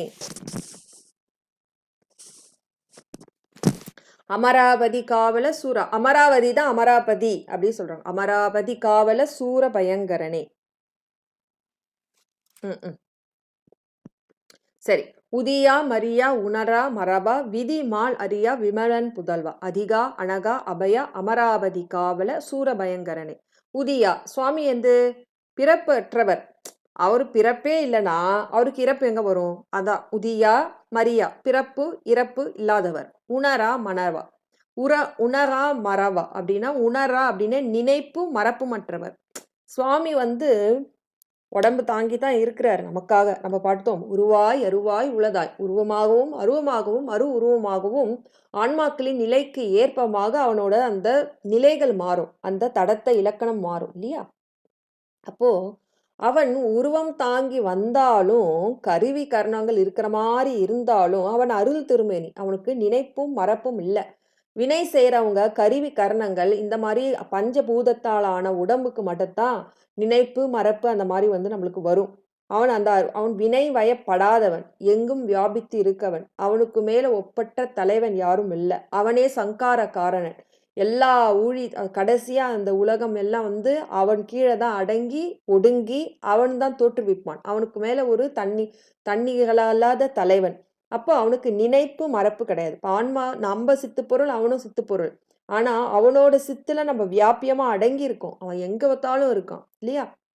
அப்போ நமக்கு வந்துதான் நினைப்பு மறப்பு இருக்கும். நினைப்பு மறப்பு தினைக்கும் இருக்கும். காலையில அந்த கருவி மூச்சுட்டு இருக்கும் போது கருவி எல்லாம் வேலை செய்யும். அப்ப நினைப்போம். ஆனா மூச்சுட்டு இருக்கிற போதே சம்டைம்ஸ் என்ன ஆகுவோம், நம்ம கனவு நிலைக்கு போயிடுவோம். அதாவது நம்ம இப்போ அது வந்து இது சொல்றதுக்கு வந்து அவத்தைக்கு போயிடும். சாக்கரம் சொப்பனம் அந்த மாதிரி அவத்தைக்கும் போக வேண்டியது இருக்கும். நான் லைட்டா சொல்றேன் நான். உணரா மனவான நினைப்பும் மறப்பும் அற்ற நிலை. கருவிகள் இருக்கும் போது அந்த நினைப்பு வரும். ஆனா இப்போ அப்படியே படிச்சுக்கிட்டே இருந்தாலும் திடீர்னு நம்ம வேற ஒரு ஞாபகத்துக்கு போயிடுவோம். அது வந்து கனவு நிலை மாறி லைட்டா சாக்கரத்திலேயே நம்ம கனவு நிலைக்கு வரும். அந்த மாதிரி உணரான நினைப்பற்றவர், மரப்பற்றவர். சுவாமி வந்து உதியா, பிறப்பில்லாதவர். பிறப்பே இல்லைன்னா இறப்பு எங்க வரும்? இப்ப பக்கத்துல மரியா, இறப்பில்லாதவர். உணரா மறவா, நினைப்பில்லாதவர். இப்ப நினைப்பு இல்லாதவர்னா மறப்பு இல்லாதவர். அப்போ நினைப்பு மறப்பு அற்ற தன்மை அவரு. விதி மால் அரியா. விதி அப்படின்னா விதியை எழுதுகின்றவன் யாரு? பிரம்மன், நான்முகன். விதி பிரம்மதேவன், மால் திருமால், அரியா. இவர்கள் 2 பேரும் செருக்குற்று இருந்தாங்க. அவங்கதான் பரம் அப்படின்ட்டு. அதனால அவங்க இறைவன் திருவடியை பார்க்கல. அதான் விதி மால் அரியா, அறியாத விமலன் புதல்வா. விமலன் அப்படின்னா இங்க யாருன்னா சிவபெருமானின் புதல்வன். விமலன், மலம் இல்லாத. யாரு? சிவபெருமான். அவரோட புதல்வராகிய முருகப்பெருமான். உதியா பிறப்பற்றவர், மரியா இறப்பற்றவர். உணரா நினைப்பு மறப்பு, உணரா மறவா, நினைப்பு மறப்பு அற்றவர். விதி மால், விதி பிரம்மதேவன். நம்ம தலையில அவன் விதி எழுதுவதனால் அவன் பேர் விதின்னு ஒரு பேர். விதி மால் பிரம்மதேவன், திருமால், அறிய முடியாத விமலன் புதல்வா. அப்போ யாரெல்லாம் செருக்கோட சுவாமியை, தன் முனைப்போட சுவாமியை பார்க்குறாங்களோ அவங்களுக்கு சுவாமி கண்ணுக்கு தெரிய மாட்டார். அப்போ நான் கோயிலுக்கு போயிட்டு நான் எப்படியோ என்னால தான் நான் கோயிலுக்கே வந்தோம் அப்படின்னு நினைக்கக்கூடாது. சுவாமி நினைக்கிறதுனால தான் நாம கோயிலுக்கு போறோம். சுவாமி நம்மளை நினைக்கிறதுனால தான் நாம சுவாமியை வணங்குறோம். அப்போ விதி மால் அரியா விமலன் புதல்வா. அப்போ எல்லாத்தையும் இழந்து நம்ம கோயிலுக்கு போகணும். அப்போ சுவாமி விதி மால் அரியா விமலன் புதல்வா. விதி மால் பிரம்மதேவன், திருமால் அறிய முடியாத. ஏன்னா அவங்களுக்கு செருக்கு இருந்தனால அறிய முடியல. ஏன்னா செருக்கற்ற தன்மையில எல்லாம் இழந்த நலம்தான் கிடைக்கும். அப்போ எல்லா நம்ம என்ன யாமோதிய கல்வியும் இல்லை. நம்ம என்ன பார்த்தோம்? எல்லாம் இழந்த நலம் சொல்லா முருகா சுரபூதியை நேத்து பார்த்தோம் இல்லையா? விதி மால் அரியா விமலன் புதல்வா. பிரம்மதேவனும் திருமாலும் அறிய முடியாத, செருக்காக இருந்ததனால அறிய முடியாத விமலன் புதல்வா, மலம் நீங்கிய அந்த சிவபெருமானின் புதல்வா, நீ எப்பேற்பட்டவன்? அதிகா, எல்லாருக்கும் தலைவன். சிவபெருமான் முருகன் ஒண்ணு. அப்போ சிவபெருமானுக்கு மேல முதல் சூத்திரம், மெய்கண்டாரின் முதல் சூத்திரமே என்ன ஆகும்? சங்கார காரணனே வந்து யார் சங்கார காரணம் செய்யறானோ அவனே வந்து முதற்பொருள் அப்படின்னு சொல்லுவாங்க. அப்போ சங்கார காரணனா திருமாலும் சங்காரம் பண்ணுவான், பிரம்மதேவனும் சங்காரம் பண்ணுவான்னு வச்சுக்கோங்களேன். சங்காரம் இல்ல, ருத்திரன் சங்காரம் பண்ணுவாரு. ஆனா பல ருத்திரர்கள் இருப்பாங்க, பல அண்டங்கள் இருப்பாங்க. அந்தந்த அண்டத்துக்கு தான் அவங்கவுங்க வந்து சங்காரம் பண்ண முடியும். ஆனா இந்த அகில உலக அண்டத்தை ஒரு சேர வந்து யாரு சங்காரம் பண்ணுவா அப்படின்னா சிவபெருமான், முருகப்பெருமான் தான் பண்ணுவாங்க. அப்போ யாரு எல்லா அகில உலகமும் எங்க ஒடுங்குதோ அந்த ஒடுங்குற இடத்துலதான் திரும்பி சிருஷ்டி ஆரம்பிக்கும், நமக்கு ஆன்மாக்கள் உய்யும் பொருட்டு. அப்போ அதிகா, எல்லாருக்கும் மேலான தலைவர். அனகா அப்படின்னா பாவம் இல்லாதவர். அபயா, பயம் இல்லாதவர். இது ஏன் சாமி நீதான் தலைவர், நீ பாவம் இல்லாதவர், பயம் இல்லாதவர் நமக்கு தெரியும். ஆனா எதுக்கு அப்படி போடுறாங்க அப்படின்னா, யாருக்கிட்ட நிறைய செல்வம் இருக்கோ அவங்க கிட்ட தான் போய் கடன் வாங்க முடியும். யார்கிட்ட நிறைய விதவிதமா புக்கு வச்சிருக்காங்களோ அவங்க கிட்ட தான் புக்கு கடை வாங்கி பட முடியும், கடன் வாங்கி நம்ம படிக்க முடியும். அது மாதிரி சுவாமி பயம் இல்லாதவர், அவர் வந்து பாவம் இல்லாதவர், அவர் தலைவர், ஒப்பற்ற நிகழல்லா தலைவர். அவர்கிட்ட நம்ம போகும்போது நம்ம இது சொல்லும் போது பயம் இல்லாதவர்னு சொல்லும் போது நம்ம அடிக்கடிக்கு சொல்லுவோம் தெரியுங்களா? அந்த முருகர் போட்டோ வாங்கும்போது யாமிருக்க பயமேன் அப்படின்னு சொல்லிட்டு இருக்கும் தெரியுங்களா? அது எங்க இருந்து வந்தது? அந்த வார்த்தை எங்க இருந்து வந்தது? யாமிருக்க பயமேன் அப்படின்றது எங்க இருந்து வந்தது அப்படின்னா திருமுருகாற்றுப்படையில சொல்லுவாரு. திருமுருகாற்றுப்படையில அஞ்சல் ஓம்புமதி அப்படின்னு சொல்லுவாரு, அஞ்ச வேண்டாம். அப்போ முருகனை பார்க்க வராங்க புலவரு. அப்போ முருகர் சொல்வாரு, கவலைப்படாத நான் இருக்கேன் அப்படின்னு சொல்லுவாரு சுவாமி. கஞ்சல் ஓம்புமதி, நின் வரவு நல்வரவு அப்படி சொல்லுவாரு. அந்த பாடல் வரும். உன்னோட வரவு வந்து எனக்கு முன்னாடியே தெரியும், நீ அஞ்ச வேண்டாம், அஞ்சல் ஓம்புமதி யாமிருக்க பயமேன். அப்போ பயத்தை நீக்க கொள்ளவர் யாரு? முருகப்பெருமான். அபயா, பயத்தை நீக்கக்கூடியவர். அப்போ பயம் இல்லாதவர். இப்போ பயம் இல்லாதவங்க கிட்ட தானே நம்ம போனா நமக்கு அந்த தன்மை வரும். சாமி கும்பிட நம்ம அனுபூதி நிலையில சுவாமியும் நாமும் ஒன்றுபடும் போது அவனோட அந்த என் குணமும் நமக்கு வந்து அந்த தன்மை நமக்கும் வரும். அப்போ அப்போ அதிகானா தலைவரே, நிகரில்லாத தலைவரே, அனகா பாவம் இல்லாதவரே, அபயா பயம் இல்லாதவரே, நீ எப்பேற்பட்டவன்? அமராவதி காவல அமராவதி, அந்த தேவர் உலகத்தை காவல் புரிந்தவன், சூர பயங்கரனே, சூரபத்மனுக்கே பயங்கரன், அச்சத்தை விளைவிக்க கூடியவன் அப்படின்னு சொல்றாரு. சரி, திரும்பி அந்த கடைசி 2 லேரி மட்டும் ஒரு தடவை சொல்றேன். அதிகானா தலைவரே, அதாவது ஒப்பற்ற தலைவரே, தன் நிகரில்லாத தலைவரே, அனகானா பாவம் இல்லாதவரே, அபயா பயம் இல்லாதவரே, அமராபதி காவல, அதாவது பொன்னுலகத்தை காத்த, தேவர் உலகமான அந்த பொல்லுகத்தை காவல் செய்த சூர பயங்கரனே, சூரனுக்கு அச்சத்தை தரவல்லவன் அப்படின்னு அர்த்தம். சரி, உதியா மரியா உணரா மறவா, விதிவாள் அரியா விமலன் புதல்வா, அதிகா அனகா அபயா அமராவதி காவல சூர பயங்கரனே, உதியா மரியா உணரா மறவா, உதியா பிறப்பும் இறப்பும் நினைப்பும் மறப்பும் அற்றவன், விதி மால் அரியா விமலன் புதல்வன், அதாவது நான்முகனும் திருமாலும் செருக்குட்டதனால் அவனை அறிய முடியாத விமலன் புதல்வன், மலம் நீங்கிய அந்த சிவபெருமானின் புதல்வன். அப்ப சிவபெருமானின் புதல்வன் அப்படின்னா முருகப்பெருமானும் அதே விமலன் தான், விமலம் நீங்கிய பெருமான் தான். அதிகா தலைவரே, அனகா பாவம் நீங்கியவரே, அபயா பயம் இல்லாதவரே, அமராவதி காவலனே, அமராவதி பொன் உலகத்தை தேவர் உலகத்தை மீட்டு அவருக்கு காவல் புரிந்த காவலனே, சூர பயங்கரனே, சூரனுக்கு அச்சத்தை விளைவிக்கின்றனே அப்படின்னு சொல்லிட்டு இந்த பாடல் வந்து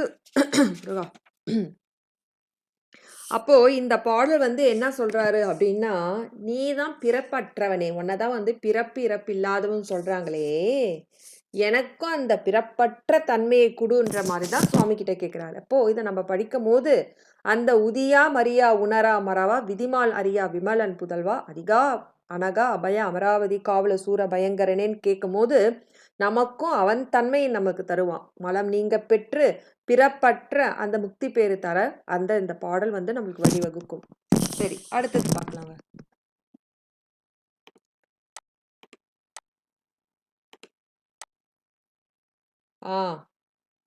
இது ஓகே. இந்த பாடல் இது வந்து வறுமை வந்தா என்னென்ன போகும் அப்படின்னு, அதாவது சாதாரண அந்த உலகத்துல இருக்கிற செல்வம் இல்லைன்னா, வறுமை வந்துச்சுன்னா நம்ம கிட்ட இருக்கிற என்ன போகும்னு சொல்லிட்டு சுவாமி சொல்றாரு. இந்த மாதிரி வறுமை வந்தா இத்தனை குணம் போகுமே, அதனால வந்து நானும் வந்து அருள் வறுமையில இருக்கேன், என்ன வந்து இந்த அருள் இல்லாதவருக்கு வந்து ஆமா அருள் செல்வத்தை எனக்கு கொடு. அதாவது இதுல பொருள் செல்வத்தையும் கேட்பாரு, அருள் செல்வத்தையும் கேட்பாரு. நமக்கு எது வேணுமோ நம்ம கேட்டுக்கலாம். சரி, வடிவும் தனமும் மனமும் குணமும் குடியும் குலமும் குடி போகியவா, அடி அந்தம் இல்லா அயில்வேல் அரசே, மிடி என்று ஒரு பாவி வெளிப்படினே. சரி, அடி திரும்பி ஒரு தடவை படிக்கட்டுங்களா? வடிவும் தனமும் மனமும் குணமும் குடியும் குலமும் குடி போகியவா, அடியந்தம் இலா அயில்வேல் அரசே, மிடி என்று ஒரு பாவி வெளிப்படினே. சரி, அதாவது வறுமை தோன்றினால், இந்த இடத்துல மிடி அப்படின்னா வறுமை. ஆனா அந்த வறுமை வந்து பொருள் வறுமையும் இருக்கலாம், அருள் வறுமையும் இருக்கலாம். ஆனா இங்க சுவாமி பொருள் வறுமையை காட்டி, பொருள் வறுமை வந்தா இப்படி இதெல்லாம் இப்படி போகுது, வடிவு போகும் தனம் போகும் சொல்றேன். அந்த மாதிரி அருள் வறுமை இருந்தாலும் சில இதெல்லாம் போயிடும். ஆனா இரண்டுத்தையும் கொடுன்னு கேட்கிறாரு. சரி, வடிவும் தனமும் மனமும் குணமும் குடியும் குலமும் குடி போகியவா, அடி அந்தம் இல்லா அயில் வேல் அரசே, மிடி என்று ஒரு பாவி வெளிப்படினேன். அடி அப்படின்னா முதல் அப்படின்னு அர்த்தம். அந்தம் அப்படின்னா ஈறு கடைசி. அப்ப முதலும் முடிவும் இல்லாதவன் அப்படின்னு அர்த்தம். இப்ப பிறப்பரப்பிற்றவன், அது மாதிரி தோற்றமும் முடிவும் இல்லாதவன். அப்போ முதல், அடினா முதல், அந்தம்னா முடிவு, முதலும் முடிவும் இல்லாதவன் யாரு? அயில்வேல் அரசே. அயில்னா கூர்மை அப்படின்னு அர்த்தம். எது கூர்மையா இருக்கு? வேல் எது? ஞானம், கூர்மையான ஞானம். அயில் வேல், அது கூர்மையான வேலை ஏந்திய அரசே, தலைவரே, அரசனே. மிடி வறுமை என்று ஒரு பாவி வெளிப்படினே, ஒரு பாவி தோன்றினால் வறுமை என்று ஒரு பாவி தோன்றினால் என்னென்ன போகும் அப்படின்னு சொல்றாரு. வடிவு நல்ல அழகு, நம்ம கிட்ட இருக்கிற அழகு போயிடும். வறுமை வந்துச்சுன்னா அதே அந்த அழகு இருக்குமா? ஆனா இருக்காது. வறுமை நம்மள மாத்திடும். நம்ம உடல் அழகை மாத்திடும். வடிவு போயிடும், உடல் அழகு போயிடும். தனம் நல்ல நம்ம கிட்ட இருக்க வறுமை வந்துச்சுன்னா செல்வம் இருக்குமா? இல்ல, இருக்காது. மனம் நல்ல மனமம் செல்வமந்தரா இருக்கும்போது நல்ல மனமா தான் இருக்கும். ஆனா வறுமை என்ன பண்ணும்னா, நம்மளுக்கு தீய வழிக்கு எடுத்துன்னு போயிடும். அந்த வறுமை இல்லன்னா, அந்த அந்த வறுமை என்ன செய்யும்? திருடுறதுக்கு அந்த மாரி தீய வழிய நம்மளுக்கு எடுத்துட்டு போயிடும். குணம், நல்ல குணம் இருக்காது. ஆனா அந்த வறுமை நம்மள மாத்திடும் அப்படி. மனமும், குணமும். ஆனா அந்த வறுமையிலயும் நம்ம செம்மையாக எவன் வாழ்கின்றானோ அவன்கிட்ட வந்து சுவாமி என்ன குடிகொள்ளுவார். அது அது வேற. இங்க வடிவும், நல்ல அழகும், தனமும், செல்வமும், மனமும், நல்ல குணமும், குடியும், பிறந்த குடியின் பெருமையும், அந்த குலமும், நல்ல குலத்தின் பெருமையும் குடி போகியவா. இதெல்லாம் குடி போகியவா அப்படின்னா, வறுமை வந்துச்சுன்னா, வடிவு, தனம், மனம், குணம், குடி, குலம் இதெல்லாம் குடி போகியவா. இதெல்லாம் குடி போகிய ஏன்னா வீட்டுக்கு குடி போயிட்டியா அப்படின்னு சொல்லுவோம். அப்படின்னா நான் ஒரு இடத்துல இருந்து இன்னொரு இடத்துக்கு குடி போறது. அது மாதிரி வறுமை வந்துச்சுன்னா இந்த குணம்லாம் நம்மளை விட்டு வேற இடத்துக்கு போயிடும் அப்படின்னு சொல்றாங்க. ஒரு குடி போகியவா இதெல்லாம் நம்ம விட்டு போயிடும் அப்படின்னு சொல்றாங்க. அப்போ சுவாமி இந்த வறுமையை எனக்கு தராத, அதே மாதிரி அருள் வறுமையை வந்து எனக்கு தராத அப்படின்னு சொல்றாரு. அப்படின்னா நாங்க அருள் வறுமை அப்படின்னாக்கா, இதை ஒரு தடவை சொல்லிட்டு அந்த அருள் வறுமையை சொல்றேன். அதாவது என்னன்னா, வடிவும் வடிவும் கடைசி 2 லைன் எடுத்துக்கிறேன். அடி அந்தம் இல்லா அயில்வேல் அரசே. அடினா வந்து முதல், அந்தம்னா முடிவு. முதலும் முடிவும் இல்லாத அயில்வேல் அரசே, அயில் கூறிய வேலாயுதத்தை அரசே ஏந்திய அரசனே, மிடி என்று ஒரு பாவி வெளிப்படினே. மிடி வறுமை என்று ஒரு பாவி தோன்றினால் என்ன போகும் அப்படின்னா, வடிவும் நல்லழகும், தனமும் செல்வமும், மனமும் நல்ல மனமும், குணமும் நற்குணமும், குடியும் நம்ம பிறந்த குடியின் பெருமையும், குலமும் நாம் வளர்ந்த அந்த குலத்தின் பெருமையும் குடிப்போகிவிடும். நம்மை விட்டு அகன்று போகிவிடும். அதனால அப்படின்னு சொல்றாரு. அப்போ சுவாமி அருணகிரிநாத சுவாமி கேட்கிறாரு, சுவாமி இந்த உலகத்தில் வரும் அந்த உலக வறுமை வந்தாலே இத்தனை நடக்குது. அருள் வறுமை, அருள் செல்வம் இல்லாதவருக்கு, பொருட்செல்வம் இல்லாதவருக்கு வடிவு, தனம், மனம், குணம், குடி, குலம் 6 பொருள்கள் போயிடும். ஆனா அருட்செல்வம் இல்லாதவருக்கு என்ன போகும் அப்படின்னா, நமக்குள்ள அந்த உயிரில் ஒரு ஒளி இருக்குமா, அந்த ஆன்ம ஒளி இருக்காதாம். அதுக்கப்புறம் ஞானம் இருக்குமா, ஞானமும் இருக்காதாம். அப்போ அருள் செல்வம் என்னென்ன இருக்காதுன்னு சொல்றாரு.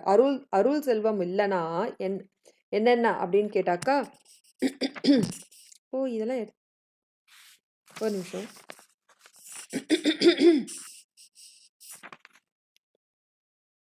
ஓகே. அப்போ என்ன இருக்காது அப்படின்னா, அந்த ஆன்ம ஒளி, அந்த உயிரில் ஒரு ஒளி இருக்காதாம். அந்த செல்வம், அதாவது என்ன செல்வம்னா இங்க பொருட்செல்வத்தை பத்தி பேசுறாங்க. ஞானம் என்ற அருள் செல்வம்னா, ஞானம் என்ற கூறிய ஞானம், தெளிந்த ஞானம் என்ற செல்வம் இருக்காதாம். வேற என்ன இருக்காது? நல்ல மனம் இருக்காது. அப்புறம் அருட்பண்பு இருக்காதாம். அப்புறம் என்ன இருக்கும்? அடிமைத்திறம் தான் இருக்கும். முக்கியமானது இன்னொன்னு, அடியார் கூட்டத்தோடு கூடும் பாக்கியம் இருக்காது அப்படின்னு சொல்றாரு. அருட்செல்வம் இல்லைன்னா என்ன இருக்கும்? உயிரில் ஞானம் இருக்காது, உயிரில் ஒளி இருக்காதான், ஞானம் என்ற செல்வம் இருக்காதான், நல்ல பண்பும் இருக்காதான், நல்ல மனம் இருக்காது. அப்போ என்ன இருக்கு? அடிமைத்திறம். எல்லாருக்கும் அடிமைத்திறம். நம் யாருக்கும் அடிமை இல்லை. இறைவன் ஒருவனுக்கு மட்டும்தான் நம்ம அடிமை. மற்றவர்கள் யாருக்குமே அடிமை கிடையாது. அந்த அடிமைத்திறமும் வரும். முக்கியமானது என்னன்னா, அடியார் கூட்டத்தோடு சேரும் பாக்கியம் இருக்காது. அதனால சுவாமி எனக்கு பொருள் செல்வத்தையும் அருட்செல்வத்தையும் நீ கொடு அப்படின்னு கேட்கிறாரு. சரி, அதுதான். அடி அந்தம் இல்லா இல்வேல் அரசே, முடிவும் முதலும் இல்லாத கூறிய வேலாயுதத்தை ஏந்திய முருகத் பெருமானே, அரசனே, தலைவனே, மிடி என்று ஒரு பாவி வெளிப்படினே. மிடி என்ற ஒரு பாவி தோன்றினால் என்னென்னலாம் போகும்? வடிவு, தனம், மனம், குணம், குடி, குலமும். அதாவது நல்ல அழகு, செல்வம், மனம், குணம், குடி, நம் வளர்ந்த குடியின் பெருமம், குலப்பெருமை அனைத்தும் குடிபோகியவன் நம்மை விட்டு வேறு இடத்திற்கு சென்றுவிடும். அந்த பொருட்செல்வத்தையும் அருள் செல்வம், அருள் என்ற மிடி வந்தாலும் உயிரில் ஒளியும் நல்ல ஞானமும் நல்ல மனம், குணம், அடிமை திறன் அடியார்களோடு கூடும் அந்த பாக்கியம் போகிவிடும். ஆகையினால் பொருட்செல்வத்தையும் அருட்செல்வத்தையும் தந்தருள்வாயாக அப்படின்னு இந்த பாடல்.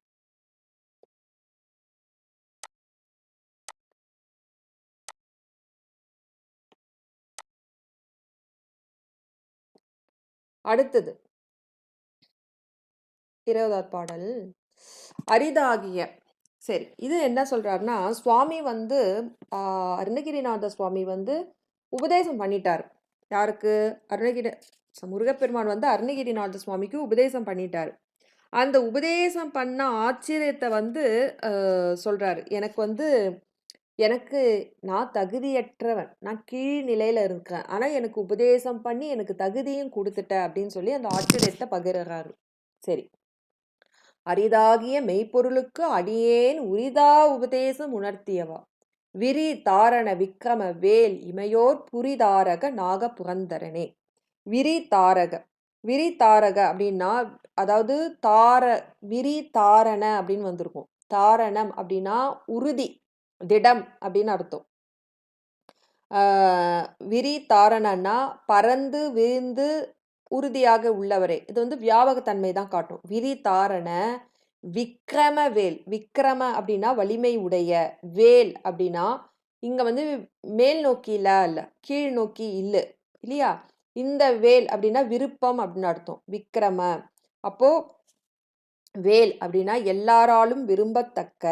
இமையோர் புரிதாரக. அதாவது தாரக அப்படின்னா பிரணவம். இமையோர் வானவர்கள், தேவர்கள். தேவர்கள் விரும்பும் பிரணவப் பொருளாக இருப்பவனே. நாகனா நாகலோகம் கிடையாது. இங்க நாகனா சொர்க்கம். சொர்க்கம் புரந்தரனே, அதாவது சொர்க்கலோகம், அதாவது விண்ணுலகம். அப்போ நாக புரந்தரனே, விண்ணுலகத்தை காத்தவனே. புரந்தரன் காத்தவன் அப்படின்னு வருங்க. அப்போ சரி, இங்க விரி தாரணனா இதுக்கு வேற ஏதாச்சும் சொல்லியிருக்காங்களான்னு பாக்குறேங்க.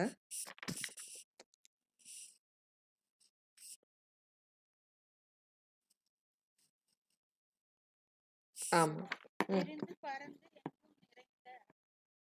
ஆமா ஆமா ஆமா.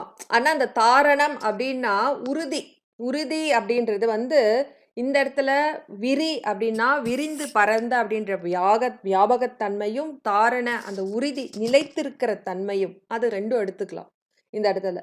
நம்ம அந்த சைவ சித்தாந்தத்தோட எப்படி இங்க ஒப்புமைப்படுத்துறது அப்படின்றது தான் பார்க்குறோம். விரி தாரண விரிந்து பறந்து உறுதியானவரே, நிலைத்து நிற்கும் தன்மை உடையவரே. விக்ரம சுவாமி யாரு?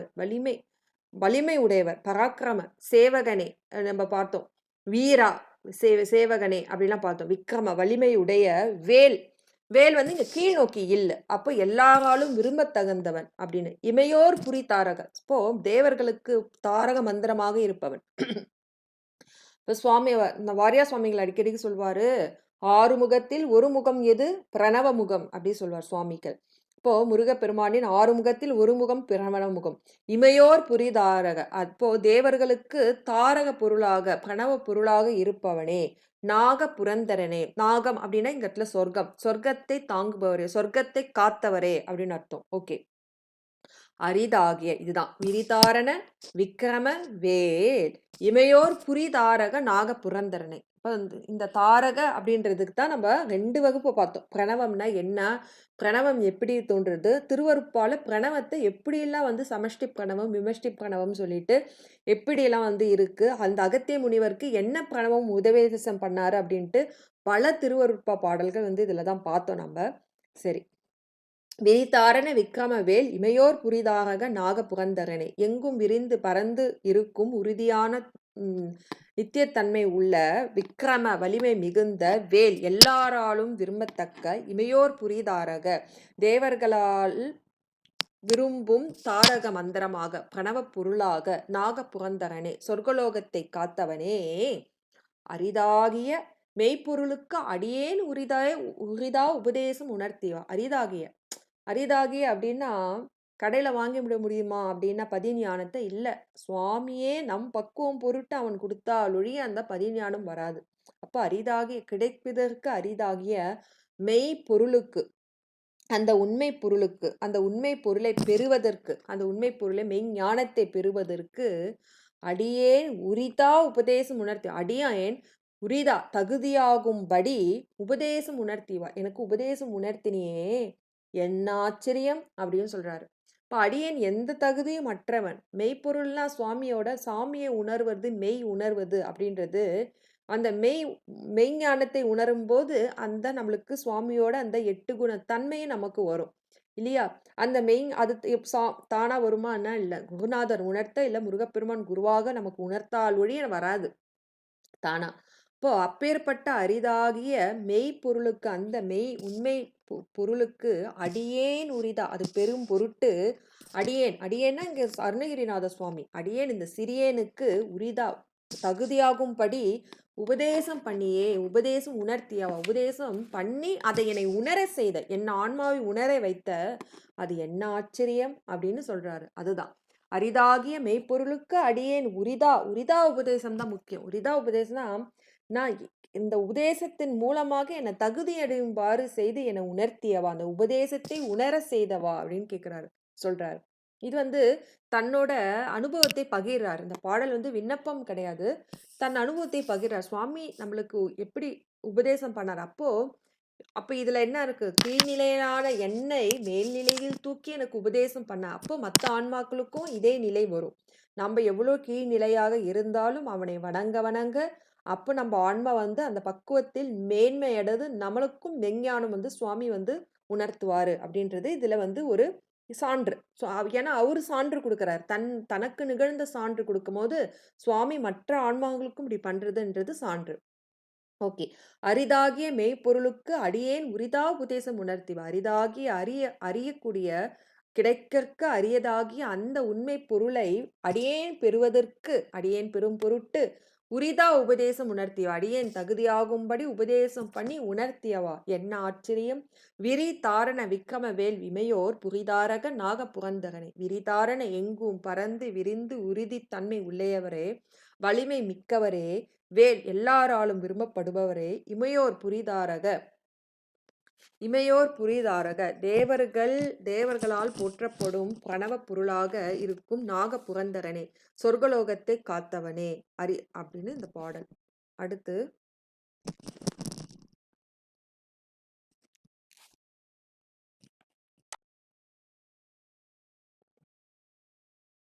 ஆஹா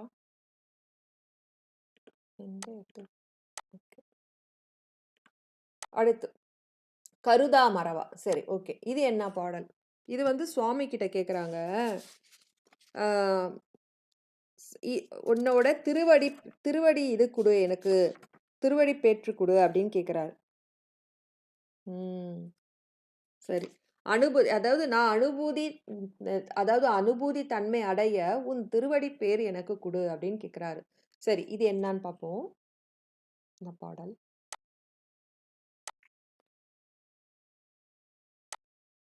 ஓகே.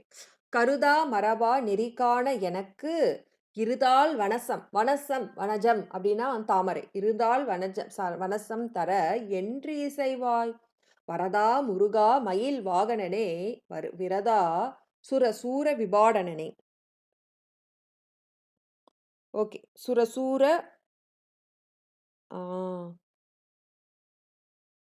இதை வாரியா சுவாமிகள் எப்படி பிரிச்சிருக்காங்கன்னா, அந்த கடைசி 2 லைன் எடுத்துக்கோங்க.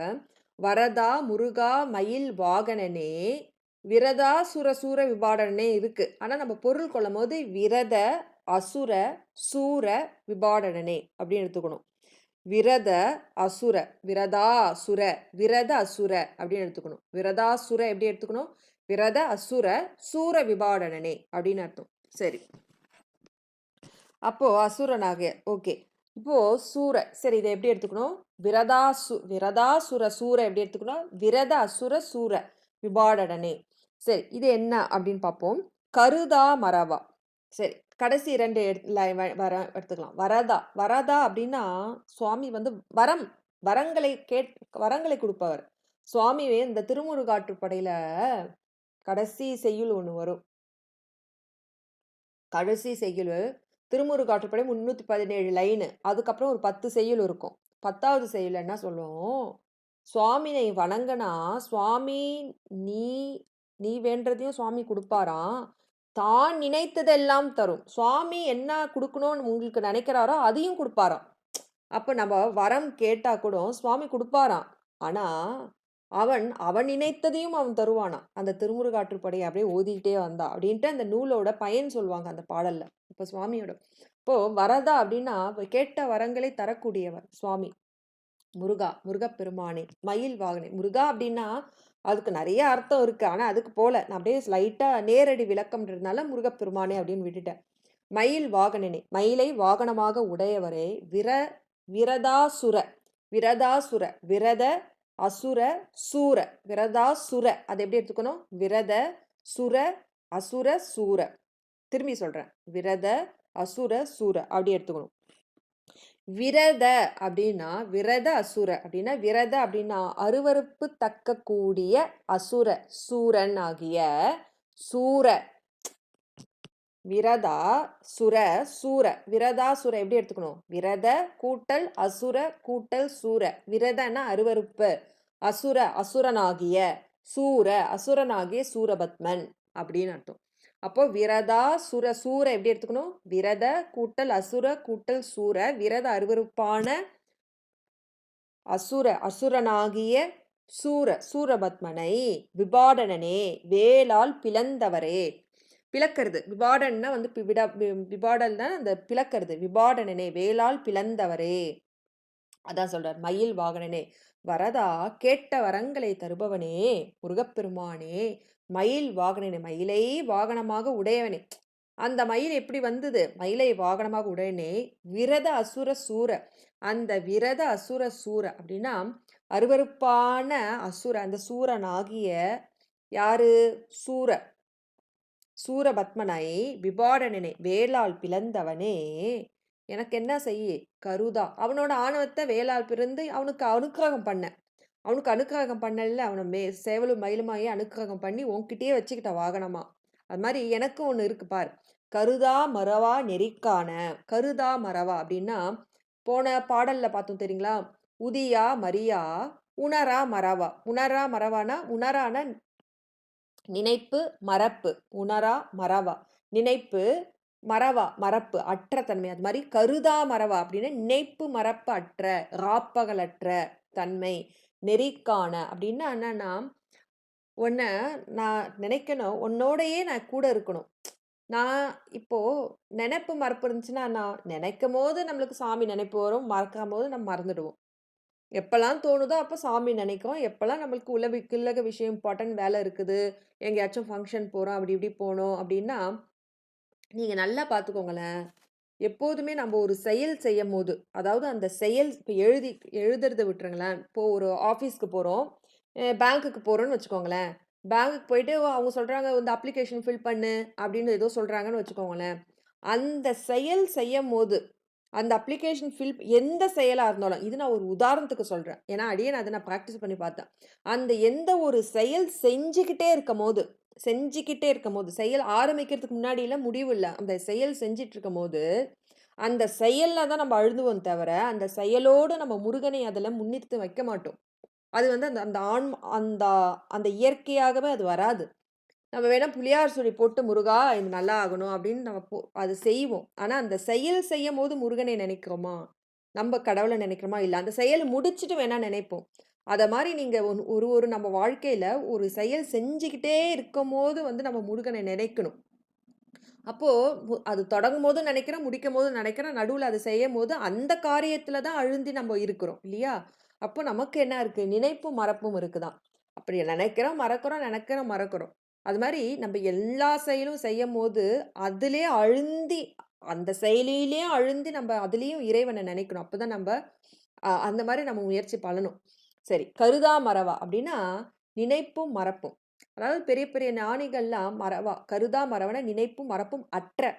இப்போ இந்த இந்த ஜீவன் முக்தர்கள்ன்னு சொல்றாங்களே, அவங்களுக்கு வந்து அந்த நெருப்பும் மறப்பும் அற்ற தன்மை. காப்பகல் அற்ற தன்மை அப்படின்னா என்ன? இரவு பகல் என்ற காலத்தை கடந்த தன்மை. எந்த நேரமும் அவன் ஆன்மா இறைவனோடே லயித்திருக்கும் தன்மை. அந்த தன்மையை அதாவது கருதா மறவா நினைப்பும் மறப்பும் அற்ற தன்மை நெறிக்கான அந்த அறநெறியில் காண அந்த வழியில் வர ஒரு நிமிஷம்.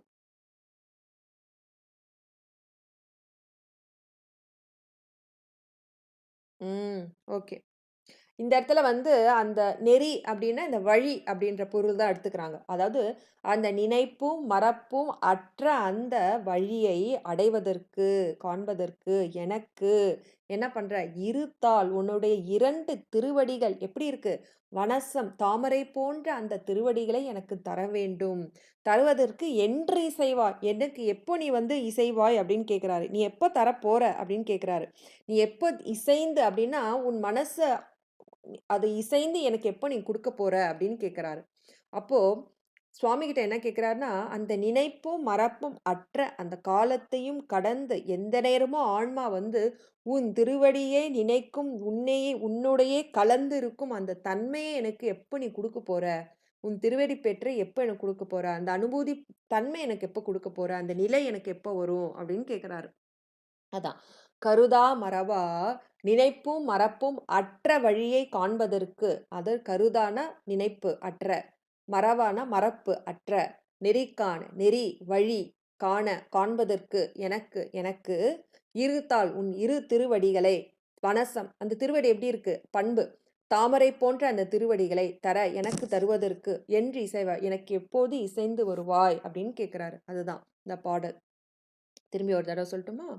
வரதா முருகா மயில் வாகனனே விரதாசுர சூர இருக்கு விரத அசுர சூர விபாடனனே வரதா வரங்களை தருபவனே முருகனே மயில் வாகனத்தை உடையவனே விரத அசுர சூர விரத அருவருப்பான யாரு அசுரன் அந்த அசுரன் பேர் என்ன சூரபத்மனை விபாடனனே வேளால் பிளந்தவனே அவனுக்கு வேளால் பிளந்த அனுக்கிரகம் பண்ணல எனக்கும் பண்ணு எப்படி கருதா மறவா நெறிக்கான நினைப்பும் மறப்பும் அற்ற நெறி வழியை காண்பதற்கு எனக்கு எப்பொழுது இரு தாள் உன் இரு திருவடிகளே அது எப்படி இருக்கு வனஜம் தாமரை போன்ற திருவடிகளை தருவதற்கு என்று இசைவாய் எப்பொழுது எனக்கு இசைவாய் அப்படின்னு இது கேட்குறாங்க. அதுதான் அந்த பாடல்.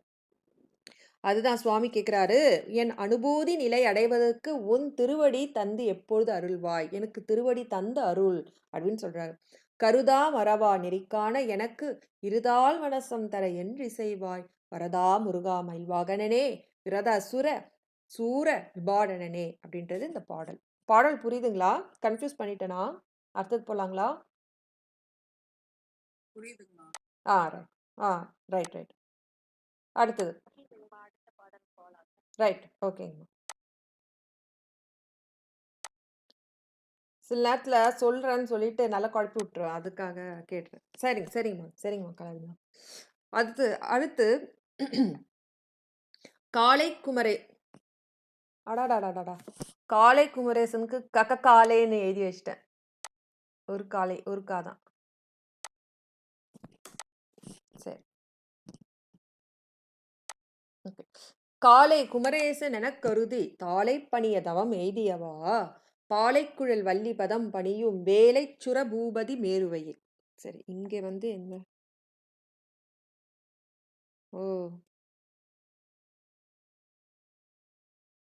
ஓகே ஓகே சரி காலை குமரேசன் என கருதி ஓகே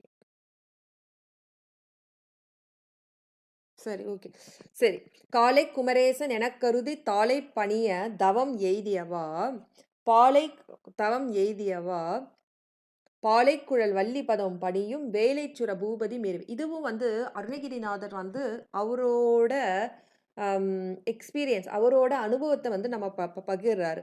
சரி இதில் வந்து இந்த கடைசி 2 வரி எடுத்துக்கலாம். பாலை குழல் வள்ளி பதம் பாலைனா அந்த இந்த பாக்கு மரம் இருக்குல்ல கமுகு சொல்றாங்க பாக்கு மரத்தோட அந்த பாலை இருக்கு. இந்த தென்னை மரத்துல கூட பாலைன்னு சொல்லிட்டு கருப்பா ஒன்று நீட்டாக கூசா இருக்கும் பாலை சொல்லுவாங்க. அது அடியேன் பார்த்துருக்கேன். பாலை சொல்லுவாங்க. அதே மாரி கமுகு. பாலைன்னா அந்த கமுகு அந்த பாக்கு மரத்துல இருக்கிற பாலை ஒண்ணு நீட்டா இருக்கும்ல, அது வந்து கருப்பா இருக்குமா. அது வந்து அந்த குழல், அந்த கூந்தல் கருப்புக்கு ஒப்புமை பண்றாங்க. பாலை குழல். மயில் போல ஆடினாள் அப்படி சொல்றோம்ல. அந்த பொண்ணு மயிலா? இல்ல. மயில் எப்படி அழகா தோகை விரித்து ஆடுகின்றது, அதுபோல அந்த மென்மையாக அந்த நடனம் அந்த அந்த மயில் போல ஆடினான் அப்படின்னு ஒரு உவமை சொல்றாங்க இல்லீங்களா? சொல்லுங்கம்மா கலாதி அம்மா. ஓகே. பாலை குழல் வள்ளி பதம் பழி. அது மாரி பாலைன்னா கமுகு. அந்த பாக்கு மரத்தின் பாலன்னு சொல்லுவாங்கல்ல. அது எப்படி கருப்பாக இருக்கோ, அது போல அந்த குழலுக்கு குழல்னா கூந்தல். குழல் அன்னா கூந்தல். அந்த கருமைக்கு வந்து ஒப்புமைப்படுத்துறாங்க. பாலை குழல். அந்த பாலை போல குழலை உடைய யாரு? யார் கூந்தல் வச்சுக்கிறா? பக்கத்துல வருது. வள்ளி அம்மாவின் பதம். பதம்னா திருவடி. அந்த திருவடிகளை பணிந்து யார் பணிவா? பக்கத்திலேயே சொல்றாங்க பாரு. வேலை சுரபூபதி. வேலை அப்படின்னா முருகப்பெருமான் எப்பேற்பட்டவன்? சுரபூபதி. மேலுலகத்துக்கும் விண்ணுலகத்துக்கும் சுரன விண்ணுலகத்துக்கும் மேலுலகத்துக்கும் பதி தலைவரே எப்படி மேருவையே. மேருனா மலை. ஆனா மேருமலை போன்று பெருமை உடையவரே அப்படின்னு சொல்றாங்க. மேருவையனா சுவாமி மேருமலையா அப்படின்னா இல்ல. அந்த மேருமை வந்து ரொம்ப பெருமை உடையது. அந்த மேருமலை போல பெருமை உடையவரே அப்படின்னு சொல்றாங்க. நம்ம ஏதோ ஒரு கந்த புராண வரலாறுல சூரபத்மன் வந்து சில தேவர்களை வந்து சிறை போட்டுருவோம். சில தேவர்களை வந்து இந்த இந்த மாதிரி இந்த வாயு பகவான் என்ன சொல்லுவான், இந்த காற்றை என்ன சொல்லுவாரு, எல்லா வீட்டு வாசலையும் நீ தான் கூட்டி வாரி பெருக்கி போடணும் அப்படின்னு சொல்லிடுவாரு. அந்த பிரம்மதேவர் என்ன சொல்லுவாரு, நீ போய் வீடு வீடா பஞ்சாங்கம் வை அப்படின்னு சொல்லிடுவாரு. அந்த அக்னி தேவன் என்னன்னு சொல்லுவாரு, எல்லா வீட்டுக்கும் அடுப்புல நீ தான் ஒல வச்சு நீ தான் சாப்பாடு ஆக்குறதுக்கு வந்து இந்த தீ எப்படி இருக்கணும், மெதுவா இருக்கணும் அப்படின்னு சொல்லிடுவாரு. சூரியன் என்ன பண்ணிடுவாரு, நான் மேல இருக்கும்போது நான் கீழே இருக்கும்போது கீழே பூமி இங்க ஆட்சி செய்யும்போது நீ மேல இருக்கக்கூடாது, மிதமான வெயில் தான் கொடுக்கணும். இலங்கையில வந்து நீங்க வெயில் அவ்வளோ இருக்காது, மிதமான வெயில் தான் நீங்க கொடுக்கணும்னு சொல்லிடுவாரு. சந்திரனை வந்து அந்த பானுகோபன் அந்த சூரபத்மனோட பையன் வந்து சந்திரனை பிடிச்சி இம்சிச்சு பண்ணிடுவான். அந்த மாதிரி எல்லாரையும் வந்து அடிமை தொழில் பண்ணிடுவான். ஆனா அந்த தேவர்கள் என்ன பண்ணிடுவாங்க, சூரபத்மன் சொல்ற ஏவல் தொழிலாம் பண்ணிடுவாங்க. பண்ணிட்டு ஓய்வு நேரத்துல என்ன பண்ணிடுவாங்க, மேருமலைக்கு போயிட்டு போயிட்டு பூந்துடுவாங்க. அங்க போயிட்டு போயிட்டு கொஞ்சம் சாமியை கும்பிட்டு கும்பிட்டு வருவாங்க. ஏன்னா அங்க வந்து அசுர சக்தி வந்து செல்லாது அப்படின்னு சொல்லிட்டு நம்ம கந்த புராண வரலாறுல ஏதோ படிச்ச மாதிரியும் ஞாபகம். புராணம் அது. அப்போ மேருவை போன்ற பெரிய பெருமை உடையவரே அப்படின்னு இருக்கு. சார் மேருவை போன்ற பெருமை உடையவரே சுவாமிய மலைக்கு சம்டைம் ஒப்புமைப்படுத்துவாங்க. அது வேற ஒரு காரணமும் இருக்கு. எப்படின்னா மழை வந்து புயலு மழை என்ன இடி மின்னல் மழை அப்படி வந்தாலும் அப்படியே மலை மாதிரி அப்படியே தான் நிற்கும் இல்லையா? அது போல சுவாமி எல்லாரோட ஆன்மாக்கள்ல இருந்தாலும் அந்தந்த ஆன்மா அந்தந்த வினைக்கேத்த மாதிரி இன்பம் துன்பம் அனுபவித்தாலும் அந்த உயிருக்கு உயிராக இருக்கிற இறைவன் விகற்பம் அற்றவன், விகாரம் அடைய மாட்டான். அந்த ஆன்மாதான் இன்பம் துன்பம் அடையுமே தவிர அவன் வந்து சமமாக இன்பமும் அடைய மாட்டான் துன்பமும் அடைய மாட்டான். எது போல மலை போல மலை எப்படி வந்து ஆடாம அசையாம எந்த புயல் வந்தாலும் அப்படியே இருக்கோ அது போல எல்லா ஆன்மாக்களின் உயிருக்கு உயிராக உறைந்து இருந்தாலும் அந்த ஆன்மாக்கள் தான் அவர் வினைக்கேத்த அந்த இன்ப துன்பம் அனுபவிக்குமே அன்றி இறைவன் எந்த விகாரமும் அடைவதில்லை அப்படின்னு ஒரு பொருள் இருக்கு. சரி, இது வந்து உள்ள அர்த்தத்தை தான் சொல்றேன் உங்களுக்கு.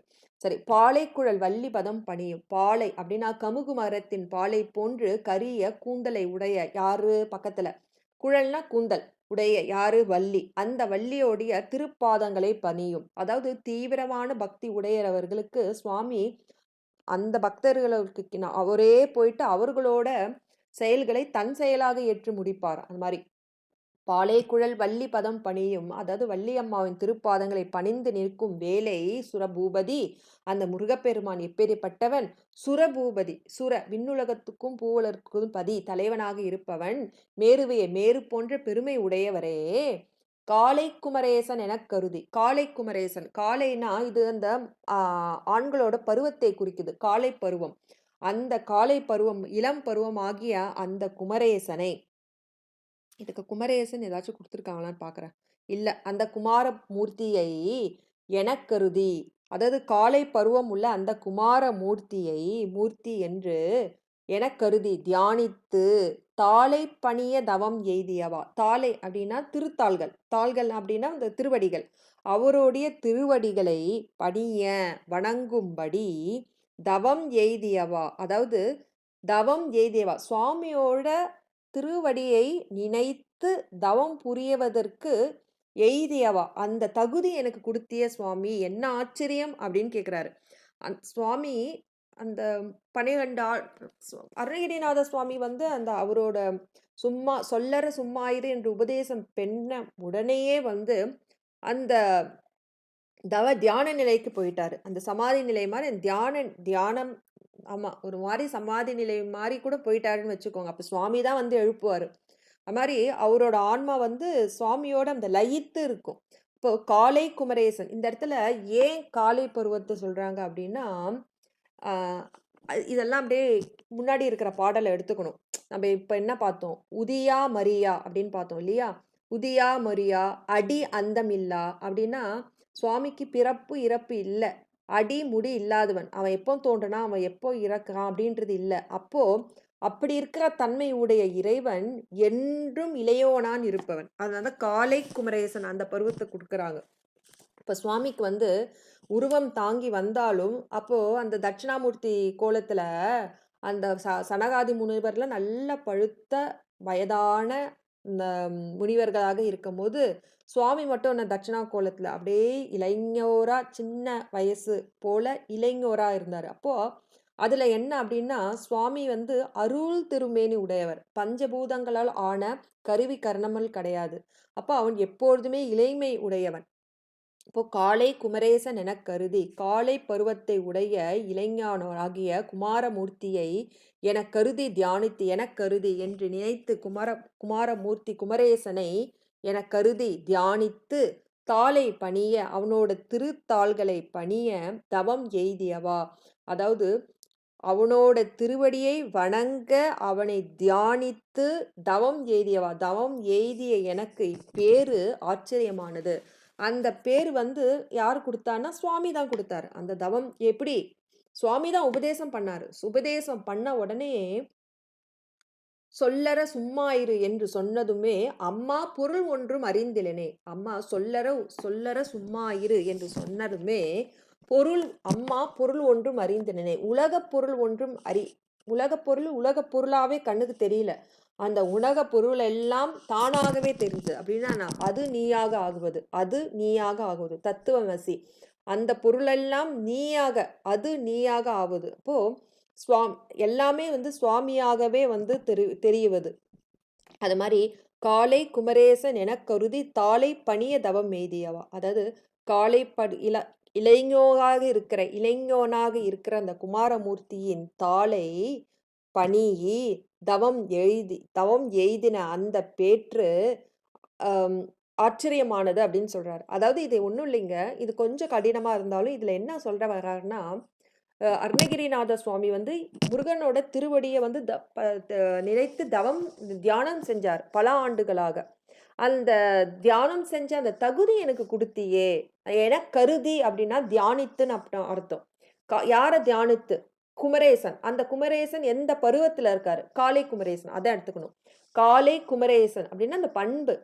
குமாரமூர்த்தி எப்படி இருக்காரு? இளைஞனா இருக்காரு. அந்த இளைஞனா இருக்கிற குமாரமூர்த்தியை எனக் கருதி அவனை தியானித்து தாளை பணிய அவன் திருத்தாள்களை பணிந்து தவம் செய்ய அந்த பேற்றை எனக்கு கொடுத்தியவா, எய்தியவா, பேற்றை அடைய செய்தியவா அப்படின்னு சொல்லிட்டு தன்னோட ஆச்சரியத்தை வந்து அவர் வெளிப்படுத்துறாரு. இதுதான் சரி. பாலைக்குழல் வள்ளிபதம் பணியும் வேலை சுர பூபதி மேருவையே பாலை போன்ற அந்த கமுகு மனத்தின் பாலை போல குழல்களை கூந்தலை உடைய கரிய கூந்தலை உடைய யாரு? வள்ளி அம்மாவின் பதத்தை பணியும். அதாவது சுவாமி அதிதீவிர அந்த முருக பக்தர், வள்ளியம்மாவின் திருவடியை வந்து சுவாமி பணிந்தார். அந்த முருகப்பெருமானின் திருவடியை நான் தியானித்தேன் அப்படின்னு கூட அந்த சொல்றாரு. பாலை குழல் வள்ளி பதம் பணியும், பாலை கமுகு மனத்தின் அந்த பாலை போன்று கூந்தலை உடைய வள்ளி அம்மாயின் பாதங்களை பணிந்து யாரு பணியும் யாரு? வேலை முருகப்பெருமான். எப்பேற்பட்டவன்? சுரபூபதி, விண்ணுலகத்துக்கும் மண்ணுலக சுர நம் விண்ணுலகம், விண்ணுலகத்துக்கும் மண்ணுலகத்துக்கும் தலைவனே, மேருவையே, மேரு போன்ற பெருமை, மேருமலை போன்ற பெருமை மிக்கவரே அப்படின்னு சொல்லலாம். மலை போன்று உயிருக்கு உயிராக இருந்து எந்த விகற்பமும் அடைவதில்லை, அதையும் சொல்லிக்கலாம். காலை குமரேசன் என கருதி, காலை இளைஞோயாய் இருக்கும் குமாரமூர்த்தி என்று தியானித்து, தாளை பணிய உன் திருத்தாள்களை பணிய தவம் எய்தியவா, எனக்கு தவம் உன் திருத்தாள்களை நினைத்து தியானிக்கும் அந்த தவத்தை எனக்கு கொடுக்கும் பேரு எனக்கு கொடுத்திய அந்த பேரு என்ன ஆச்சரியமானது அப்படின்னு சொல்றார். ஒரு நிமிஷம்.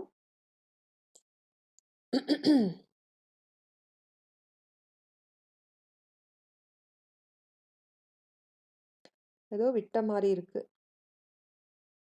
சரி சரி சரி, ஓகே, சரி. இதுதான் இந்த பாடல். சரி, இதுதான் காலை குமரேசன். இது புரியுதுங்களா? இன்னொரு தடவை சொல்லணுமா?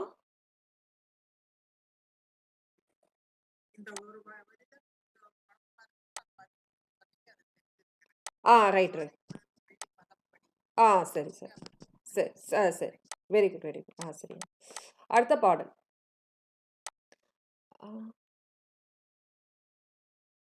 அடுத்த பாடல் அடியை குறியாதா? சரி, ஓகே. இது இது என்னன்னா அடியே குறியாது. இது என்ன கருத்துரை அப்படின்னு பார்த்தீங்கன்னா, சரி, இது வந்து அடியை அப்படின்னா சரி, உன்னோட திருவடியை வந்து நான் நினைக்காம வீணா கெட்டு ஒழியிற அறியாமையினால எனக்கு வந்து அதுலேருந்து காப்பாற்று அப்படின்னு கேட்குறாரு. இது வந்து நம் பொருட்டு கேட்குறாரு. சரி, அடியை குறியாது அறியாமையினால் முடிய கெடவோ முறையோ முறையோ வடி விக்கிரம மேல் மகிபா குரமின் கொடியை புணரும் குணபூதரனே. அச்சச்சோ, கொஞ்சம் ஒரு நிமிஷம் இருங்க. ரெக்கார்ட் போட்டானா தெரியல. இதே தான் எனக்கு வேலை. ரெக்கார்ட் போட்டானான்னு தெரியல.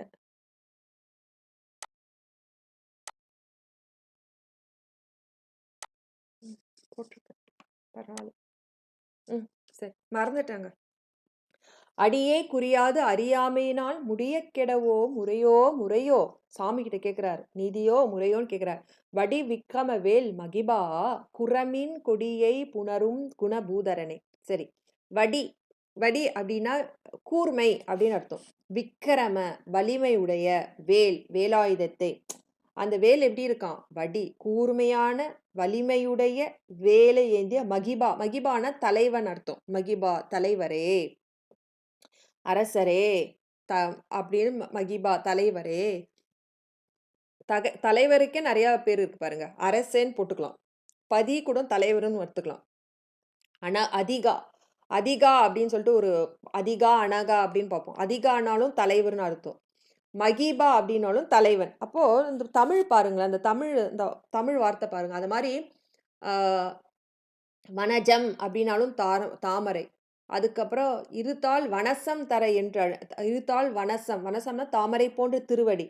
அப்புறம் திணியான மனோசிலை மீது உனது தாள் அணியார் அரவிந்தம். அரவிந்தமுன்றது தாமரை. அது மாதிரி சுவாமிகள் வந்து அந்த ஒரு எழுத்த பல அந்த தமிழ் சொற்களாக சொல்லியிருக்காங்க. மகிபா, அதிகா, அரசே, பதி, அதெல்லாம் வந்து தலைவர். சில நேரத்தில் அமரும் பதி கேள் அகமாம் அப்படின்னு ஒரு பாடல் பாடியிருக்கோம். அந்த இடத்துல பதி அப்படின்னா இடம் அர்த்தம். அமரும் பதி, அமருதல் அப்படின்னா விரும்புதல். யான் விரும்பிய ஊர் அப்படின்னு அந்த இடத்துல அந்த பொருள் எடுக்கும். பதினா இடம், ஊர் அப்படின்னு அர்த்தம். அமரும் பதி, அமர்னா விரும்புதல். யான் விரும்பிய ஊர் அப்படின்னா அந்த அகப்புறப்பற்று பற்றி அந்த பாடல் பேசுறது. சரி, இதுல அடியை குறியாது அறியாமையினால் முடிய கெடவோ முறையோ முறையோ வடி விக்ரம வேல் மகிவா குரமின் கொடியை புணரும் குணபூதரனே. சரி, குணபூதரனே வந்து இந்த இடத்துலயும் வந்து குணக்குன்றே, குன்று, பூதரம்னா மலை, குன்று. வடி அப்படின்னா வடினா கூர்மையான, விக்ரம வலிமை உடைய, எது பக்கத்துல வேல், வேலை ஏந்திய யாரு? மகிவா தலைவரே, முருகப்பெருமானே, நீ எப்பேற்பட்டவன்? குர மின் கொடியை, குர வேடர் குலத்தில் பிறந்த வள்ளியம்மா. மின் கொடியை யாரு? வள்ளியம்மாவை தான் சொல்றாங்க. மின் கொடியை, மின்னல் போன்ற கொடியை உடைய யாரு? மின் கொடியை அப்படின்றது வள்ளியம்மாவை வந்து அப்படி வர்ணிக்கிறாங்க. மின்னல் போன்ற கொடியை உடைய வள்ளியம்மாவை புணரும் தழுவுகின்ற குணபூதரனே, குணக்குன்றே, பூதரம்னா குன்று, குணக்குன்றே.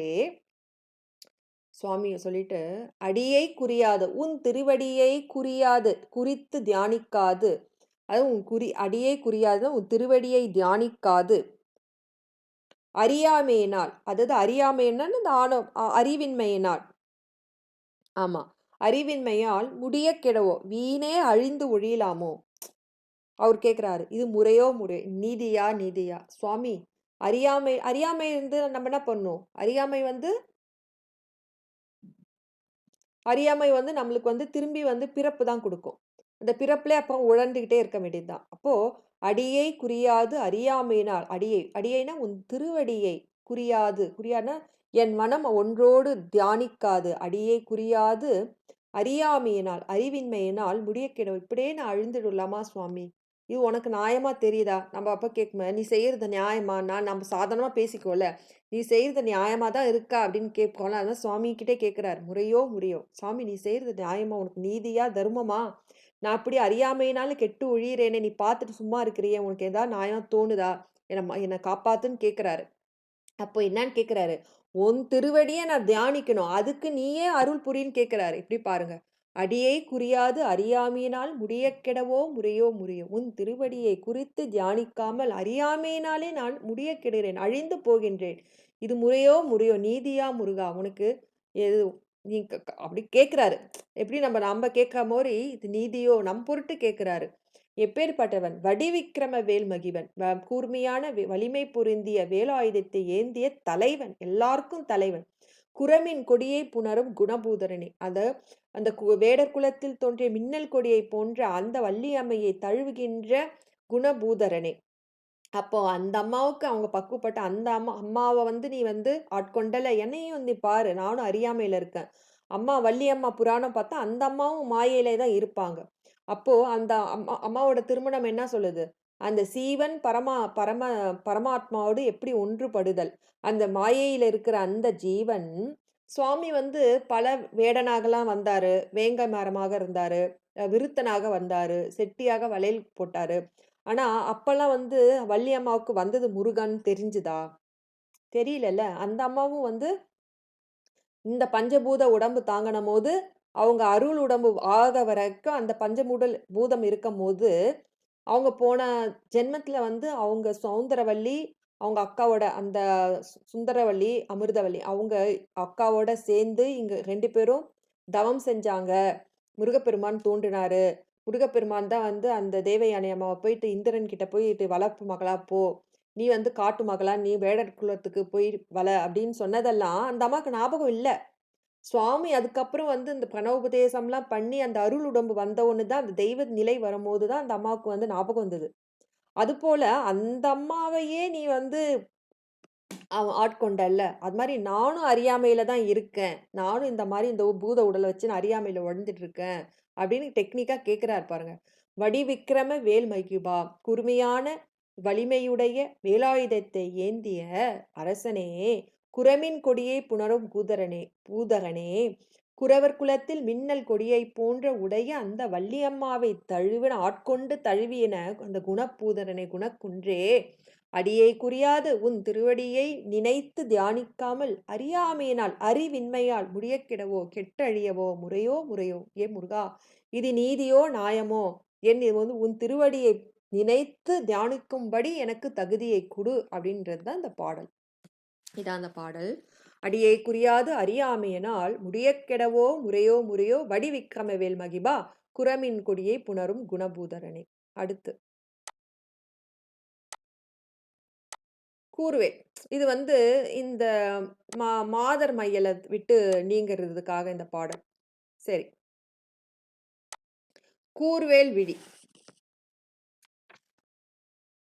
கூர்வேல் விழி மங்கையர் கொங்கையிலே சேர்வேன் அருள் சேருவம் எண்ணுமதோ, சூர்வேரோடு குன்று தொலைத்த நெடும் போர் வேல புரந்தர பூபதியே. புரந்தர பூபதியே. ஓகே, சரி. இங்க பாருங்களேன், போன பாட்டுல என்ன பார்த்தோம்? மகீபா அப்படின்னு பார்த்தோம். இங்க வந்து புரந்தர பூபதியே. பூபதி அப்படின்னாலும் தலைவனு, அந்த பூபதியே நீங்க வந்து பூ கூட்டல் பதின்னு எடுத்துக்கலாம். பூ உலகத்திற்கு பதி அப்படின்னு கூட எடுத்துக்கலாம்.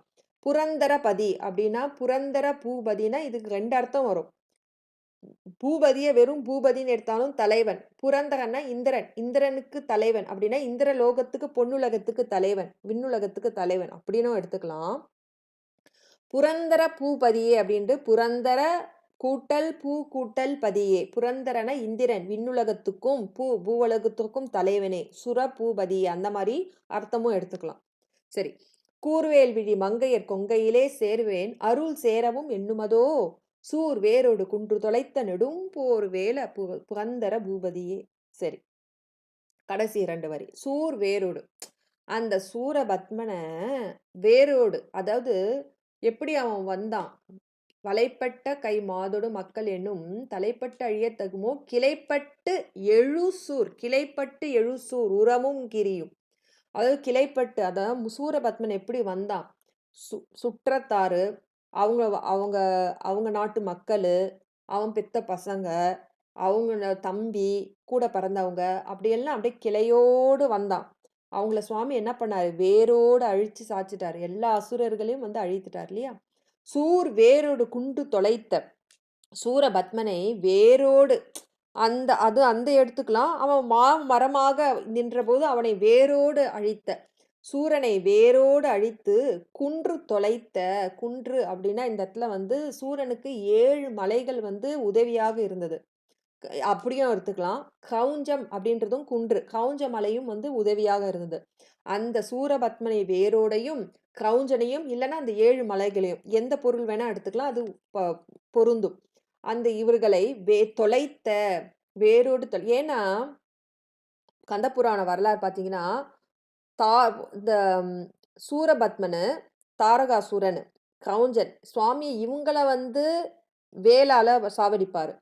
இந்த சிங்கமாசுகன் சொல்லிட்டு ஒருத்தர் இருப்பார் நடுவில், தம்பி, அவரை வந்து வஜ்ராப்படை வச்சு தான் அவரை வந்து சாவடிச்சாரு. ஏன்னா ஆணவம் வந்து இருள், மாயையும் வந்து மயக்கம் தருது. இதுக்கு வந்து தெளிந்த வேல், ஞானம் ஒளி பொருந்திய வேல் வேணும். கண்மத்துக்கு வந்து அவர் வஜ்ரப்படை தான் யூஸ் பண்ணுவார். அப்போதான் நீங்க வந்து சிங்கமுகாசுரன் வந்து இங்க எடுத்துட்டு வர மாட்டார். ஒரே ஒரு பாடல்ல வரும், கடைசி ஒரு 44வது அப்படி வரும். எப்போதுமே அந்த மாய ஆணவத்துக்கு தான் சுவாமி அந்த வேலை பயன்படுத்தினார். அப்ப சூர் வேரோடு குன்று தொலைத்த, சூர் வேரோடு, சூரபத்மனை வேரோடு, குன்று அவனுக்கு உதவியாயிருந்த கவுஞ்ச மலை, இல்லைன்னா அந்த 7 மலைகளை தொலைத்த. யார் எப்படி தொலைத்தார், நெடும் போர் வேலை, நெடும் போர் புரிந்து வேலாயுதத்தை ஏந்திய முருகப்பெருமானே, நீ எப்பேற்பட்டவன், புரந்தர பூபதி, இந்திர லோகத்துக்கு இந்திரன். புரந்தரன்னா இந்திரன். அந்த இந்திரன் ஆளும் லோகம் எது, பொன்னுலகம், விண்ணுலகம். அந்த விண்ணுலகத்துக்கு பூபதியே, தலைவனே அப்படின்னு ஒரு எடுத்துக்கலாம். இல்லைன்னா புரந்தர பூபதியே, புரந்தர கூட்டல் பூ கூட்டல் பதியே, இந்திர லோகத்துக்கும் விண்ணுலகத்துக்கும் பூ உலகத்துக்கும் பதியே அப்படின்னு ஒரு அர்த்தம் எடுத்துக்கலாம். சரி, ஏன் முருகா, சூரனை வேரோடு அவனுக்கு யாரெல்லாம் உதவி செஞ்சு அவனெல்லாம் தொலைத்து, அவனெல்லாம் நீண்ட நெடும் போர் வேலை, அவங்க கூட எல்லாம் நெடுநாளா போர் வேலை போர் புரிந்து புரந்தர பூபதி, இந்திரலோகத்தை காத்தவனே, இப்போ அந்த இந்திரலோகத்துக்கு தலைவனாக இருந்தியே, இப்ப என்ன பார், கூர்வேல் மிழி மங்கை, கூர்மையான வேல். வேல்னா இந்த இடத்துல வேல் போல அழகா விழி உடைய மங்கையர், அந்த பொது மாதார சொல்றாங்க. கூர்வேல், கூர்மையான விழி உடைய அந்த மங்கையர் கொங்கையிலே, அவங்க தனங்களையே சேருவேன். என்னோட மோக வலை எங்க இருக்குது, மாதர் கொங்கையிலே தான் இருக்குது தவிர, அருள் சேருவோம் என்பது அவங்க கொங்கையிலே நான் இருக்கிறேன்னு தவிர, அந்த மோகத்துல உன்னோட திருவடி அணையணும், உன்னை துதிக்கணும், உன்னை வந்து புகழ்ந்து பாடணும் அப்படின்னு எங்கேயாச்சும் சேரறதுக்கு என் மனசு கேக்குதா, என்னதா, நான் கருதுதான்றனே இல்ல. அதனால அருள் சேரவும் என்னும் போதோ நான் அப்படி நினைக்கிறானா, அப்படி என்ன நினைக்க வெயின்னு கேட்கிறாரு. அதான் அருள் சேரவும் எண்ணுமதோ, அதாவது அந்த மாதிரி உன்னோட திருவடியை பெற்று பருமாறு எனக்கு எண்ணம் வருதா, இல்லை எண்ணம் வருமாறு செய் அப்படின்னு கேட்கிறாரு. இது வந்து பொது மாதர் மையல தான் சொல்றாங்க. கூர்வேல் விழி மங்கையர் கொங்கையிலே சேர்வேன் அருள் சேரவும் ஏன் கூர்வேல் அப்படின்னாக்கா, அந்த பொது மாதர் வந்து எப்பேற்பட்டவங்களையும் மயக்கி கேக்கி அவங்க கிட்ட இருந்து பொருள் பறிச்சிடுவாங்க. அவங்க கண் விழியில பட்டா வந்து அவங்க அந்த விழியிலேருந்து அந்த பார்வையிலேருந்து அந்த மோக வலையிலேருந்து மீண்டு வர முடியாது அப்படி சொல்லிட்டு நிறைய திருப்புகள்ல கூட சொல்லியிருக்காங்க. கூர்வேல் விழி மங்கையர் கொங்கையிலே சேர்வேன் அருள் சேரவும் எண்ணுமதோ சூர் வேரோடு குன்று தொலைத்த நெடும்போர் வேல புரந்தர பூபதியே. சூர் வேரோடு சூரபத்மனை வேரோடு அழித்து அவனுக்கு அவனுக்கு உதவி புரிந்த குன்று தொலைத்த அந்த 7 குன்று இல்லைன்னா கவுஞ்சகிரியை அழித்த எப்படி நெடும் போர் வேலவன் நெடும் போர் செய்த வேலாயுதத்தை உடைய ஏந்திய முருகப்பெருமானே, எப்பேற்பட்டவன் புரந்தர பூபதியே, இந்திரனு விண்ணுலகத்துக்கு தலைவனே. நீங்க இன்னொரு அர்த்தமும் எடுத்துக்கலாம், விண்ணு மண்ணு உலகத்துக்கு தலைவனே, அதையும் எடுத்துக்கலாம், தவறில்லை. முருகப்பெருமான் அண்டலோக நாயகன், எத்தனை அண்டம் இருக்குதோ எத்தனை கோடி அத்தனை அண்டத்துக்கும் அவன் தான் நாயகன். அதனால இதுல தவறு கிடையாது, அப்படியும் எடுத்துக்கலாம். கூர்வேல் விழி மங்கையர், கூர்மையான வேல் போல வேல் வேல் போல. இந்த இடத்துல வந்து அந்த ஆமா வேலு வேலை தான் எடுத்துக்கிறாங்க. சரி, கூர்மையான வேல் போன்ற. ஏன்னா சில நேரத்துல புது மாதர் கண்ணை வந்து கயல் மீனுக்கு ஒப்புமை பண்ணுவாங்க, சேல் மீனுக்கு ஒப்புமை பண்ணுவாங்க, வேலுக்கும் ஒப்புமை பண்ணுவாங்க. அந்த மாதிரி இருக்கு அப்படின்னு சொல்லிட்டு இப்போ மீனுக்கு ஒப்புமை பண்ணும்போது மீன் கண்ணு மூடவே மூடாது. அந்த மாதிரி பொது மங்கையர்லாம் வந்து செல்வந்தரை பார்த்து எப்படி பொருள் பறிக்கலாம் அப்படின்ற மாதிரி பார்த்துக்கிட்டே இருப்பாங்க. அவங்க மோக வலையில எப்படி வந்து அவங்கள அது கட்டு போடலாம் அப்படின்னு பார்த்துட்டு இருப்பாங்க. அது மாதிரி அந்த சேலுக்கு கயல் மீனுக்கு வேலுக்கு அந்த மாதிரி அந்த மங்கையர் கண் வந்து ஒப்புமை பண்ணுவாங்க. கூர்வேல் விழி மங்கையர், கூர்மையான வேலை போன்ற அந்த விழிகளை உடைய மங்கையர், அதாவது பொது மாதரின் கொங்கை தனபாரங்களிலே சேரறதுக்கு அந்த மோகத்திலே இருக்கிறேனே தவிர முருகா அருள் சேரவும் என்னும்போது உன் திருவடியை சேர்ந்து உன்னோட அந்த மோகத்துல சிற்றின்பம் அடையணும்னு நினைக்கிறேனே தவிர உன் திருவடியை சேர்ந்து பேரின்பம் அடையணும்னு என்னைக்காச்சும் நினைக்கிறேனா, அந்த எண்ணம் கூடுமாறு எனக்கு அருள் செய் அப்படின்னு சொல்றாரு. அதுதான் அந்த பாடல். சூர்வேரோடு குன்று தொலைத்த நெடும் போர் வேல புகந்தர பூபதியே, கூர்வேல் விழி மங்கையர் கொங்கையிலே சேர்வேன் அருள் சேரவும் எண்ணுமதோ அப்படின்னு கேட்கிறார் சுவாமி. அடுத்து இது எளிமையான பாடல் தான், அதனால போயிட்டேன். அடுத்து சொல்லுங்க.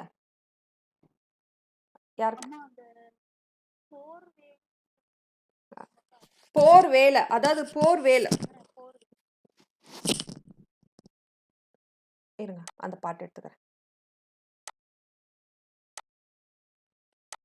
நெடும் போர் வேலை அதானே? நெடும் போர் வேலை. அதாவது நெடும் போர் வேலை அப்படின்னா சுவாமி வந்து அந்த கையில வேலாயுதத்தை வச்சிருக்காருல்ல, அது வந்து நெடிய போர். அதாவது அதாவது அந்த சுவாமி வந்து நிறைய பேர் சொல்லுவாங்க, இந்த கந்த புராணம் வந்து எத்தனை ஆண்டுகள் போர் நடந்தது அப்படின்னா 18 ஆண்டுகள் அப்படின்னு சொல்லிட்டு ஒரு வரலாறு. மகாபாரதம் 18 நாள், ராமாயணம் 18 மாசம். அப்போ அந்த அசுரர்கள் எப்படி வலிமை இருந்தாங்கன்னா அத்தனை 108 யுகமா வந்து அந்த சூரபத்மன் ஆண்டு எவ்வளோ வலிமை இருந்தானா, அவனோடு சுவாமி நெடும் போர் நீண்ட நாளமாக போர் செய்யக்கூடியவராக இருந்தாங்கன்னா அந்த அசுரர்கள் எவ்வளோ வலிமை வாய்ந்தவர்கள், தவம் பெற்றவர்கள். அப்போ போர் நெடும் ஐயோ பாட்டு கரெக்டான பாட்டு எடுக்கல, சாரிப்பா, இருங்க பாட்டு கரெக்டா எடுத்தா.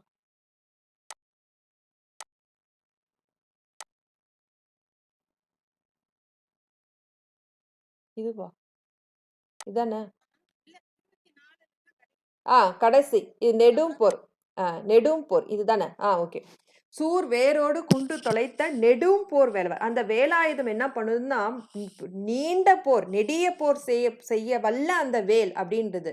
ஏன் அப்படின்னா அந்த சூரபத்மனான்ற வரலாறு. சுவாமிகள் வந்து நீண்ட காலமாக 18 நீண்ட காலமாக வந்து போர் செய்யக்கூடிய வேலாயுதத்தை ஏந்திய முருகப்பெருமான் அப்படின்னு அர்த்தம். அதுதான் அந்த நெடும் போர் அப்படின்னா அந்த நெடிய போர் நீண்ட போர் செய்ய. அந்த வேல் அவ்வளோ பராக்கிரமிக்கது. எவ்வளவுதான் வலிமை பெற்ற அசுரர்களாக இருந்தாலும் அந்த சுவாமி வந்து நினைச்சா அவங்க அப்பா மாதிரி புன் சிரிப்புல வந்து அத்தனை அசுரர்களையும் அழிச்சிருக்கலாம். ஆனா அப்படி கிடையாது. சுவாமி அந்தந்த ஆன்மா செய்த தவத்திற்கு ஏத்த மாதிரி இப்போ ஒரு ஆன்மா வந்து தவத்துக்கு ஏத்த மாதிரி சுவாமி அருள் பண்ணுவாரு. நீ எவ்வளவுக்கு பக்தியா இருக்கோயா அவ்வளவுக்கு சுவாமி வந்து அருள் பண்ணுவாங்க. அப்போ ஆம், கொஞ்ச நேரம் கும்பிட்டா அந்த கொஞ்ச நேரத்துக்கு ஏத்த மாதிரி பலன். அப்போ சூரபத்மன் வந்து அவனோட தவசக்திக்கு ஏத்த மாதிரி அந்த வேல் வந்து நெடும் போர் செய்யக்கூடியது வேல். அந்த மட்டும் இல்ல, அந்த வேல் வந்து வெற்றியை தரக்கூடியது. அப்போ இதுல 2 அர்த்தம் இருக்கு. நெடிய போர் வேல் அந்த இந்த இடத்துல வந்து அந்த அந்த போர் செய்ய பராக்கிரமத்தை தான் சொல்றாங்க. வேல் வந்து ஞானத்தை கொடுக்கும் தான். அதுவும் இல்லை. இந்த இடத்துல என்ன சொல்றாங்கன்னா, நெடும் போர் புரிய வேல். அந்த வேல் என்ன ஆகும்? பகைவர்களை அழிக்கக்கூடிய, அதாவது பக்கத்துல சொல்றார், சூர்வேரோடு குண்டு தொலைத்த சூரபத்மனா ஒரு பகைவன். அவனுக்கு பகையா இருந்த, அவனுக்கு உதவியா இருந்த கௌஞ்சம், ஏழுமலை, அதெல்லாம் பகைவர்கள். அம்மா பகைவர்களை நெடிய போர் செய்யக்கூடிய அந்த வேலை வச்சிருக்கிறல்ல, அந்த வேல் வந்து என்ன ஆகும்? எவ்வளோ நாள் ஆனாலும் அந்த போர் செஞ்சு அந்த வெல்லக்கூடியது அந்த வேல். அதே வேல் மாதிரி கண்ணை வச்சிருக்கிறாங்களே மங்கையரு, அவங்க கொங்கையில நான் சேர்ந்துட்டு இருக்கானே, அந்த வேலை வைத்து நீ பகைவர்களை நீண்ட போர் செய்து நீ அழிச்சல்ல, அந்த வேலை வைத்து எனக்கு அந்த ஞானத்தை குடு, நீ உன் திருவடியை நான் அடையும் அந்த எண்ணத்தை எனக்கு குடு அப்படின்னு வந்து லிங்க் போட்டுக்கணும் நாம. சரிங்களாமா? ஆமா, புரிஞ்சுதுங்களா? இன்னும் சொல்லணுங்களாமா? போதுங்களா? சரி சரி. யாரோ என்னமோ கமெண்ட் போட்டுக்கிறாங்க. சரி சரி. ஓகே, அடுத்த பாட்டு போலாங்களா?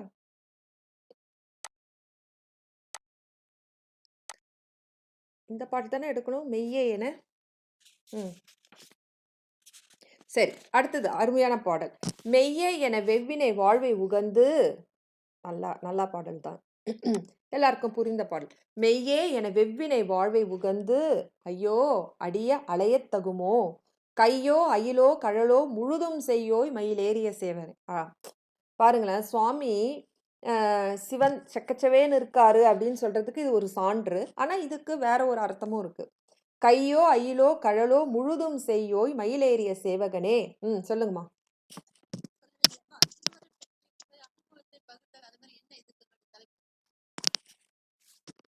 பாடல் 25காமா? இந்த பாடலுக்காமா?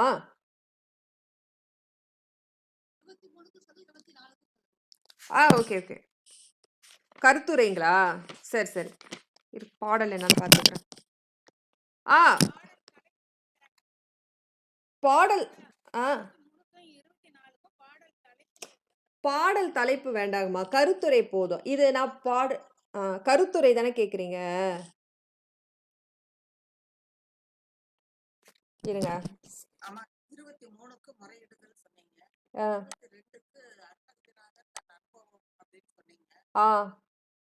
அதெல்லாம் வந்து அது வந்து கருத்துரை. அது வந்து பாடலோட உட்கருத்து வந்து அதை நான் ஒரு சின்ன டைட்டில் மாதிரி சொன்னேன். அது டைட்டில் கிடையாது, அது பாடலோட உட்கருத்து.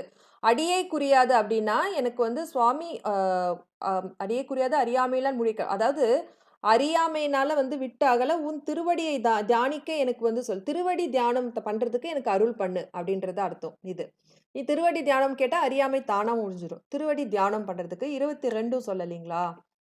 அதுவும் சொல்லிடுறேன். இதுக்கு வந்து என்னன்னா, காளை குமரேசன் என கருத்து. இது வந்து அதாவது அவரோட நான் உன் திருவடியை தியானம் செய்ததற்கு எனக்கு வந்து பெரும் பேர் கொடுத்தல, அதோட அனுபவத்தை பகிர்றாரு, ஆச்சரியத்தை சொல்றாரு. நான் உன் திருவடியை தியானித்த பேரு தான் என்ன அப்படின்னு நம்ம சொல்ல மாட்டோம். அந்த பேரு நான் இன்னொரு பாட்டுல என்ன சொல்றாருன்னா, உன் திருவடியை தியானிக்கிறதுக்கு எனக்கு அருள் செய்யுன்னு சொல்றாரு. இன்னொரு பாட்டுல உன் திருவடியை நான் தியானித்த பேரு தான் என்ன அப்படின்றத சொல்லியிருக்கிறாரு. இது சில பாட்டுல வந்து எனக்கு மெய்ப்பொருள் உபதேசின்னு சொல்லிடுவாரு. சில நேரத்துல எனக்கு மெய்ப்பொருள் உபதேசித்த அந்த ஆச்சரியம் தான் என்ன, அதை நான் எப்படி மத்தவங்க கிட்ட சொல்லுவேன் அப்படியும் சொல்லியிருக்காரு. ஸோ இந்த பாட்டுல 22வது பாட்டுல தாளே பணிய தவமேதிய உன் திருவடியை நான் தியானிச்சேன்ல, அது அந்த என்ன பேரு, எனக்கு என்ன பேரு பெற்றேன் நான் அப்படின்ற அந்த குறிப்பு இது. இந்த 23ல அதாவது நான் அறியாமையிலே கிடைக்கிறேன்னு உன் திருவடியை தியானிக்க எனக்கு அருள் செய் அப்படின்னு சொல்றாரு. 24ல இந்த மாதிரி வந்து மங்கையர் மையல்ல இருந்து நீங்க அருள் அருள் தா அப்படின்னு சொல்றாரு. மங்கை மையை பொதுமாதர் மங்கையரோட மையல்ல இருந்து நீக்குவதற்காக.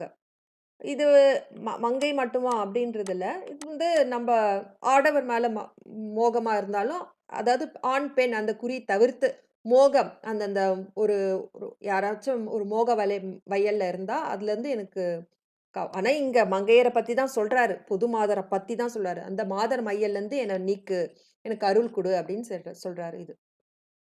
ஆனா இது வந்து ரொம்ப அருமை. இங்கேயும் வந்து அம்மா கரெக்ட்டா கேட்டாங்க பாரு. வேல் தான் இங்க சொல்லியிருக்காங்க. இங்கேயும் வேல் சொல்லியிருக்காங்க. ஆனா, பகைவர்களை அழிக்கின்ற அந்த வேல், அதே வேல் போன்ற கண்களை உடைய பெண்கள், அவர்களோட மையலருந்து வந்து அழிக்கிறதுக்கு எனக்கு அருள் குடு, உன் ஞானம் குடு அப்படின்றது தான் இந்த பாடல். அப்போ இந்த டைட்டில் வச்சுக்கணும்னா, மாதர் மையல் அகல அப்படின்னு வச்சுக்கலாம். அருள் தரவும். மாதர் மையல் அகல அருள் தரவும். ஓகேவாம்மா புஷ்பலதாம்மா? மிச்சது வேற ஏதாவது வேணுமா அது மாரி?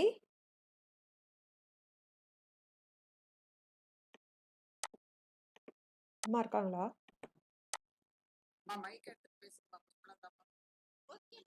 ஓகேவா? சரி, சரி, சரி.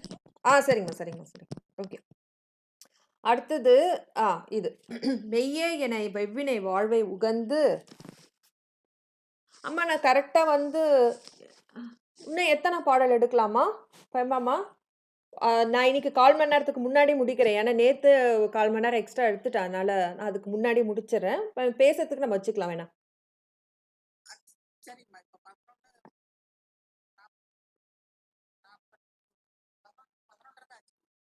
11:30 11:30 ஓகே. சரி, ஓகே. ம். சரிங்கம்மா. மெய்யே என வெவ்வினை வாழ்வை உகந்து ஐயோ அடியேன் அலையத் தகுமோ கையோ அயிலோ கழலோ முழுதும் செய்யோய் மயிலேறிய சேவகனே. அப்போ சுவாமியோட சுவாமியோட வர்ணனை சொல்றாங்க. கையோ சுவாமி கை முழுதும் எப்படி இருக்கான்? கை சிவந்திருக்கு. அவன் 6 அதாவது 6 கை வச்சிருக்கிறான். 12 கை வச்சிருக்கான். 6 கை தப்பா சொல்லிட்டான். 6 முகம் 12 கை. 12 கையாலையும் வந்து வாரி வழங்கும் வள்ளல். கொடுத்து கொடுத்து செவந்துருச்சு. கையோ கை முழுதும் கை மட்டுமா? அயிலோ அயிலோன்றது வந்து வேல். அவனோட வேல் எப்படி இருக்குமா? சிவப்பா இருக்குமா? எப்படி நமக்கு தெரியும்னு கேட்டா அடுத்து சொல்றாங்க. கழலோ கீழ்வடி மட்டுமோ இல்ல முழுதும் செய்யோய். முழுவதும் அவன் வந்து செவ்விய திருமேனி, செம்மையுடைய திருமேனி. ஆனா, இங்க சுவாமியோட செம்மை திறத்த வந்து சொல்றாங்களா? சுவாமி சிவப்பு கலர்ல இருக்கிறாருன்னு சொல்றாங்களா? இல்ல. அவன் அருட்செம்மை உடையவன். அருட்செம்மை அப்படின்னா என்ன? ஆன்மாவை பக்குவப்படுத்தி அவன் திருவடிக்கு அவன் ஒழுக்க நெறியில் வைத்து அவன் திருவடிக்கு அழைத்து செல்லும் அருட்செம்மை உடையவன். அந்த செம்மை தான் சிறந்த விளக்கம். அப்போ கை கையோ கை மட்டுமோ அயிலோ வேல் கூர்மையான வேல் மட்டுமோ கழலோ அவன் திருவடி மட்டுமோ இல்ல அவன் முழுதும் செய்யோ அவன் மேனி ஃபுல்லா செம்மை உடையவன் அவன் ஆன்மாக்களை செம்மைப்படுத்துவதனால் அவன் செம்மை உடையவன் மயிலேறிய சேவகனே மயிலேறிய சேவகன்னா இந்த இடத்துல என்ன போட்டிருக்காங்க வீரமூர்த்தி தலைவன் 25 முருகா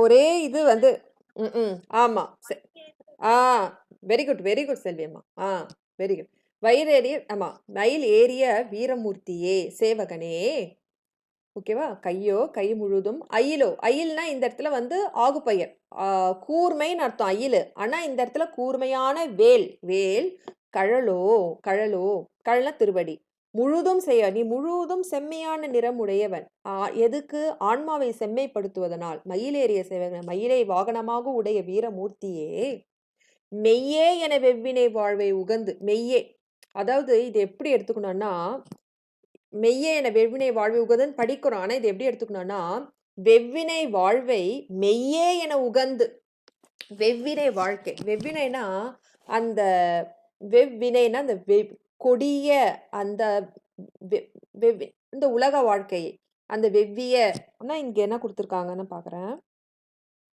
எப்படி சொல்லியிருக்க ஆமா ஆமா சரி வெவ்விய அப்படின்னா அந்த இந்த எதுக்கு நம்ம இந்த பிறவி எடுக்கிறோம் நம்ம செஞ்ச அந்த முற்பிறவியோட அந்த வினையால தான் முற்பிறவி வினை குவியல் தான் நம்மளுக்கு இப்பிறவி வந்தது அப்போ கொடிய தீவினையால் இந்த வாழ்வை இந்த கொடிய தீவினையால் வந்த வாழ்வை மெய்யே அதுதான் மெய்னா வந்து உண்மை பொருள் நித்திய பொருள் இது உலக வாழ்க்கை வந்து அழிவே அழியாது, இன்பத்தை கொடுக்கும், நிலையானது அப்படின்ட்டு நம்ம நினைச்சிட்டு இருக்கோம்ல. அப்ப நம்ம முட்டாள் தானே. அப்ப அதை சொல்றாரு, இந்த வெவ்வினை வாழ்வை, இந்த கொடிய தீவினையால் வந்த அந்த வாழ்வை மெய்யே உண்மை என, இது நிலைத்து நிற்கும் என நினைந்து உகந்து என, உகந்து உகந்துனா மகிழ்ந்து, இந்த உலக வாழ்க்கை ரொம்ப தீய வாழ்க்கை, இது நம்ம இதுல இருந்தா இந்த படுகொழி, இது பவசாகரம், இதுல இருந்து எழ முடியாது அப்படின்னு நினைக்கல. நாம நல்லா இருக்குது, நல்லா சுகமா இருக்குதுன்னு நினைச்சு இதுதான் உண்மை என நம்பி உகந்து, ஐயோ நான் இப்படி அடியேன் அலைந்து தகுமோ, அடியேன் அலையத்தகுமோ, இப்படி அலையினா நான் மேல இருந்து கீழே, கீழே இருந்து மேலன்ட்டு அலைஞ்சிட்டு உழல்றேனே, இது நியாயமோ தகுமோ அப்படின்னு கேக்குறாரு சுவாமி. அப்போ இதோட கருத்துரை அப்படின்னு பாத்தீங்கன்னா, ஆமா ஆமா, ஒரு நிமிஷம், புஷ்பலதா அம்மா கேட்பாங்க கண்டிப்பா, அவங்க 2 லைன்ல வந்து சொல்றாங்க. சரி. அதாவது என்ன சொல்றாங்கன்னா, கருத்துரை அப்படின்னு பார்த்தீங்கன்னா, அந்த கொடிய வாழ்வை அகற்றி செம்மையான, ஏன்னா சுவாமிய வந்து செய்யோய்ன்னு சொல்றாங்க. கையோ, அயிலோ, கழலோ முழுதும் செய்யோய். அதாவது ஆன்மாக்களை செம்மைப்படுத்துவன். அவன் சிவப்பா தான் இருக்கான். செய்யோய்னா சிவப்புன்னு அர்த்தம். சிவந்த திருமேனி. கை மட்டுமா? அயிலோ, அவன் வேலு. அயில்னா வேல், கூர்மையான வேல் ஆகுபெயர். கழல், அவன் திருவடி முழுதும் செய்ய, அவன் மேனி முழுவதும் செய்யோ என ஆன்மாலை செம்மைப்படுத்துவன், முக்தி தர வல்லவன். அவன் மயிலேறிய சேவைகன், அவன் மயிலை வாகனமாக கொண்டு அதில் ஏறிய வீரமூர்த்தி. மெய்யே வாழ்வினை வெவ்வினை வாழ்வை மெய்யே என உகந்து ஐயோ அடியேன் அலையத்தகுமோ, இந்த கொடிய தீவினையால் வந்த இந்த உலக வாழ்வை மெய் என உண்மை என நிலைத்து நிற்கும் என மகிழ்ச்சி தரும் என்று உகந்து மகிழ்ந்து ஐயோ அடியேன் அலையத்தகுமோ, இதுல உழலத்தகுமோ முருகா, இதுல இருந்து என்னை காப்பாற்றியா. அதனால இந்த கொடிய வாழ்வினை அகற்றி வாழ்வை என்னை செம்மைப்படுத்து, செம்மையான வாழ்வை தா அப்படின்றது தான் இந்த கருத்துரை. சரிங்களா? இன்னொரு சொல்லட்டுமா? கையோ அயிலோ கழலோ முழுதும் செய்யோய் மயிலேறிய சேவகனே. அப்போ கை, அயில் குறுய வேல், கழல் திருவடி முழுதும் செய்யோய், அவன் மேனி முழுதும் செய்ய, அன்மாக்களுக்கு செம்மைப்படுத்துபவன். அப்படியும் மயிலேறிய சேவகனே, மயிலை வாகனமா கொண்ட வீரமூர்த்தியே. மயில் எதுக்கு வச்சிருக்கான்? பக்தர்கள் வந்து கூப்பிடும் போது வேகமா வர வேண்டாம், அதுக்காக மயிலேறிய சேவகனே. வெவ்வினை வாழ்வை, இந்த கொடிய தீவினையால் வந்த வாழ்வை மெய்யே என உண்மை என உகந்து, அதுதான் நிலைத்து நிற்கும், அதுதான் உண்மையான பேரின்பம் தரும் நினைச்சுக்கிட்டு உகந்து மகிழ்ந்து இருக்கிறனே. என்னோட முட்டாள்தனம் என்ன சொல்றது, அடியேன் அலையத்தகும். இப்படி இந்த உலக வாழ்க்கை மெய்யின்னு நினைச்சா எனக்கு என்ன கிடைக்கும்? அலையத்தகுவோம், மேலிருந்து கீழே, கீழிருந்து மேலதான் அலைஞ்சிட்டு இருப்பேனே தவிர உன் திருவடியை நான் எப்படி அலைவேன்? அலையாமல் வந்து இப்பிறப்பிலே அந்த பவசாகரத்திலிருந்து மீண்டு அந்த பிறப்பிறப்பு சுழற்சியில இருந்து ஒழிந்து உன் திருவடியை எப்படி அடைய முடியும்? இப்படியே தானே அலைஞ்சிட்டு இருப்பேன். எப்போ இந்த உலக வாழ்வை மெய் என்று நினைப்பவர்கள் இப்படிதான் உழன்றிருப்பாங்க. நான் அது மாதிரி அலையத்தகுமோ முருகா, காப்பாற்று அப்படின்னு சொல்றார். இதுதான் அந்த பாடல். இன்னும் ஒரு பாடல் எடுத்துடலாங்களா? எடுத்துடலாம், இல்லை இப்படியே நிறைவு பண்ணிங்களாங்களா? நீங்க தான். இன்னும் 10 நிமிஷம் தான் இருக்கு.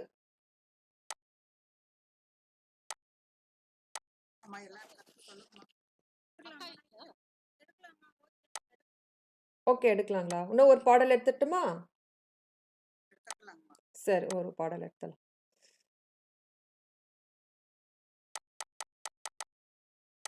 சரி, ஆதாரம் இலை.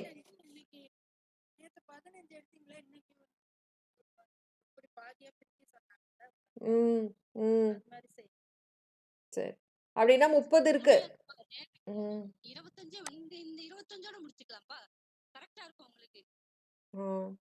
என்னோட சொல்லுங்க. இந்த ஸ்லைடு இப்போ நான் ஒரு ஸ்லைடு போட்டிருக்கேன்லம்மா, அதுல வந்து 26 வரைக்கும் போட்டிருக்கேன். இதோட வேற ஸ்லைடு போட்டுவேன். இது மட்டும் எடுத்துட்டுமா? இது மட்டும் எடுத்துறேன். அப்போ நிறுத்திடுறேன். ஆதாரம் இலே. ஆதாரம் இலேன். இது அருமையான பாட்டு, தினைக்கும் பாட வேண்டிய பாடு. ஆதாரம் இலேன் அருளை பெறவே நீதான் ஒரு சற்றும் நினைந்திலையோ, வேதாகம ஞான வினோத மன அதீதா சுரலோக சிகாமணியே.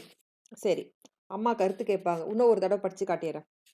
ஆதாரம் இலே. ஆதாரம் இல்லைன்னா உன்னை தவிர வேற ஆதாரம் எனக்கு இல்லை அப்படின்னு அர்த்தம். ஆதாரம் இல்லேன் அருளை பெறவே நீதான் ஒரு சற்றும் நினைந்திலையோ, ஓ, வேதாகம வினோத எதுக்கு இந்த வேதம் ஆகமத்துக்கா? சரி, ஓகே ஓகே. சரி, ஆதாரம் இலேன் அருளை பெற. ஓகே, ஆதாரம் இலேன் அருளை பெறவே நீதான் ஒரு சற்றும் நினைந்திலையோ, வேதாகம ஞான வினோத மன அதீதா சுரலோக சிகாமணியே. இந்த பாடல் கூட நம்ம நிறைய பார்த்தோம். இது நிறைய வேதம்னா என்ன, ஆகமம்னா என்ன அப்படின்னு நிறைய பார்த்தோம். சரி, ஓகே. வேத ஆகம ஞான வினோத. வேத ஆகம, வேதத்தாலும் ஆகமத்தாலும் விளைகின்ற அந்த ஞானத்துடன் வினோத விளையாடுபவரே. வினோதர்னா பொழுது போக்குபவரே. அந்த ஞானம் முருகனே ஞானம் ஞானம் ஞானம் பண்டிதன். வேத ஆகமத்தால் விளையும் அந்த ஞானத்தால் ஞானத்துடன் பொழுதை போக்குபவரே. மன அதீதா, வாக்கு மனம் காயம் இதுக்கு எட்டாதவரே. மன அதீதா, மன வாக்கு காயத்துக்கு அதீதம்னா எட்டாதது, எட்டாதவரே. சுரலோக சிகாமணியே. இப்போ சுரலோக விண்ணுலக சிகாமணியே, ஆதாரம் இல்லை, உன்னை தவிர எனக்கு வேற எந்த ஆதாரமும் இல்லை, நீதான் எனக்கு புகலிடம். இப்போ ஃபர்ஸ்ட் சொல்வாரே, தஞ்சத்த அருள் சண்முகனுக்கு நெஞ்ச கனகல்லு நெகிழ்ந்துருக தஞ்சத்த அருள் சண்முகம். முருக அடியார்கள் அவனை தவிர வேற தஞ்சம் புக மாட்டாங்க. அது மாதிரி உன்னை தவிர ஆதாரம் இல்லை, அருளை பெறவே நீதான் சற்றும் நினைது. சுவாமி, நான் உன்னை நினைக்கணும்னா நீ ஃபர்ஸ்ட் என்ன நீ என்ன நினைச்சாதான் நான் உன்னை நினைக்க முடியும் அப்படின்னு சொல்றாரு. இதுல ஒரையா சுவாமிகளுக்கு உதாரணம் சொல்லுவாரு. இப்ப பச்சை குழந்தை இருக்கு, தாய் இருக்காங்க. அந்த பிறந்த குழந்தை இன்னைக்குதான் ஹாஸ்பிட்டல்ல பிறந்தது. அந்த குழந்தை அம்மாவை நினைக்குமா? நினைக்காது. அந்த குழந்தைக்கு தெரியாது. அந்த அம்மா என்ன பண்ணுவா, ஃபர்ஸ்ட் கொஞ்சம் கொஞ்சம் அரவணைச்சு பால் கொடுத்து தடவி கொடுத்து அப்பதான் அந்த குழந்தைக்கு இந்த தொடுதுதான் அம்மாவோட தொடுறல், இது வந்து அம்மாவோட கொங்கையில தான் நம்ம பால் குடிக்கிறோம் அப்படின்னு அது அந்த அம்மா அரவணைக்க அந்த சூடு, அந்த டச்சு, அந்த தொட தான் அந்த குழந்தை வந்து அப்புறம் அம்மாவை நினைக்க ஆரம்பிக்கும். அது போல சுவாமி, நீ நினைச்சாதான் நான் உன்னை நினைக்க முடியும். நான் உன்னை நினைக்க மாட்டேனே, அப்ப காரணம் யாரு? நீ என்ன நினைக்கல. அருணகிரி நான் எப்படி கேட்கிறாரு பாரு, நான் உன்னை நினைக்க மாட்டேன், அப்ப அது காரணம் யாரு? நீ என்ன நினைக்கணும், நீ நினைச்சாதான் நான் உன்னை நினைப்பேன் அப்படின்னு இந்த பாட்டுல கேட்கிறாரு. அருமையான பாடல். ஆதாரம் இல்லை, உன்னை தவிர வேற ஆதாரம் இல்லை, அருளை பெறவே நீதான் ஒரு சற்றும். உன் அருள் பெறத்துக்கு நீ என்ன பண்ண, நீ ஃபர்ஸ்ட் நினைக்கணும், அப்பதான் நான் உன்னை தேடி வர முடியும். உன் அருளை பெறவே நீதான் ஒரு சற்றும் நினைந்தலையோ, வேதாகம ஞான வினோத. வேதம் ஆகமம் ஆகிய இரண்டிலும் விளையும் ஞானத்துடன் வினோத, ஞானத்துடன் பொழுது போக்குபவரே. மன அதீத, மன வாக்கு காயம்க்கு எட்டாதவரே. சுரலோக சிகாமணியே, விண்ணுலகத்துக்கு சிகாமணியே. இப்படி கடைசி லைன் எடுத்துக்கணும். வேதாகம ஞான வினோத மன அதீத சுரலோக சிகாமணியே, ஆதாரமே, உன்னை தவிர வேறு ஆதாரம் இல்லை, அருளை பெற. உன் அருளை பெறுவதற்கு நீதான் ஒரு சற்று, நீதான் என்னை நினைக்க மாட்ட, நீ என்னை நினை அப்படின்னு சொல்றாரு. அப்போ இந்த பாடலோட கருத்து வந்து, நான் ஆதாரம் இல்லாதவன், நீ என்னை உன் அருள் பெற நீ என்னை நினை, உன்னை நினைந்தருள், அதுதான் பாடல். ஆதாரம் வேற ஆதாரம் எதுவும் இல்லை, உன் அருளை பெற நீதான் ஒரு சற்றுமே. முருகா, நீ என்ன நினை, நான் அப்பதான் உன்னை நினைக்க முடியும்.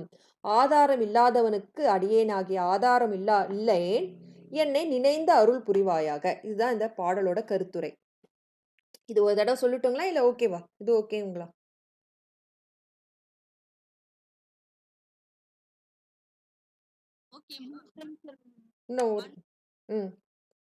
இன்னும் ஒரு டைம் சாருமதி அம்மா கேட்க. சரி, கடைசி 2 லைன் எடுத்துக்கோங்க. வேதாகம ஞான வினோத. வேத ஆகம, இது வந்து வேதாகமனா வேதம் கூட்டல் ஆகமம். வேதத்தினாலும் ஆகமத்தினாலும் ஞான என்ன வரும்? வேதம் ஆகமத்தினாலும் தோன்றும் ஞானத்திற்கு ஞானத்துடன் வினோதன்னா பொழுதுபோக்குவரே, ஞானத்துடன் பொழுதுபோக்குவரே, ஞான பண்டிதனே அப்படின்றத அழகா சொல்றாரு. மன அதீத, மனம்னா மனம், அதீத மனத்துக்கு எட்டாதவரே. நம் மனம் கொண்டு, நம் அறிவு கொண்டு, நம் கரணம் கொண்டு, சுட்டறிவு கொண்டு சாமியை தேட முடியும்னா முடியாது. அவன் நினைச்சு, அவன் அருளால் தான் அவனை வந்து தேட முடியும் இல்லையா? அப்போ மன அதீதா, மனதிற்கு எட்டாதவரே. சுர விண்ணுலகத்துக்கு, லோக உலகத்திற்கு, சிகாமணியாக திகழ்பவனே. ஆதாரம் இலேன். ஆதாரம்னா எனக்கு வேற எந்த பற்றுக்கோடும் இல்லை, ஆதாரமே இல்லை, நான் உன்னையே கும்பிடுறேன், எனக்கு எந்த ஆதாரமும் இல்லை. உன் அருளை பெறவே, உன் அருளை பெற நீதான் ஒரு சற்றும் நினைந்திலே, நீதான் என்னை சற்றும் நினைக்கவில்லையே முருகா, ஆதாரம் இல்லாத அடியேனை நினைந்து எனக்கு அருள் செய் அப்படின்னு சொல்றது அந்த பாடல். ஓகேங்களாம்மா சார்மதி அம்மா? Very good. ஓகே, சரி சரி, ஓகே. ஆகையினாலே இந்த வகையில வந்து நிறைவு செஞ்சிடறேன். உருவாயிரம் ரூபாய் பாடிட்டு டைம் தான் பேசலாங்க. பிரேமாமா உத்தரவு கொடுங்க, பாடிட்டுங்களா? ஆ சரி சரி, ரைட் ரைட், ஓகே. உருவாய் அருவாய் உலதாய் இலதாய் மறுவாய் மலராய் மணியாய் ஒளியாய் கருவாய் உயிராய் கதியாய் விதியாய் குருவாய் வருவாய் அருள்வாய் குகனே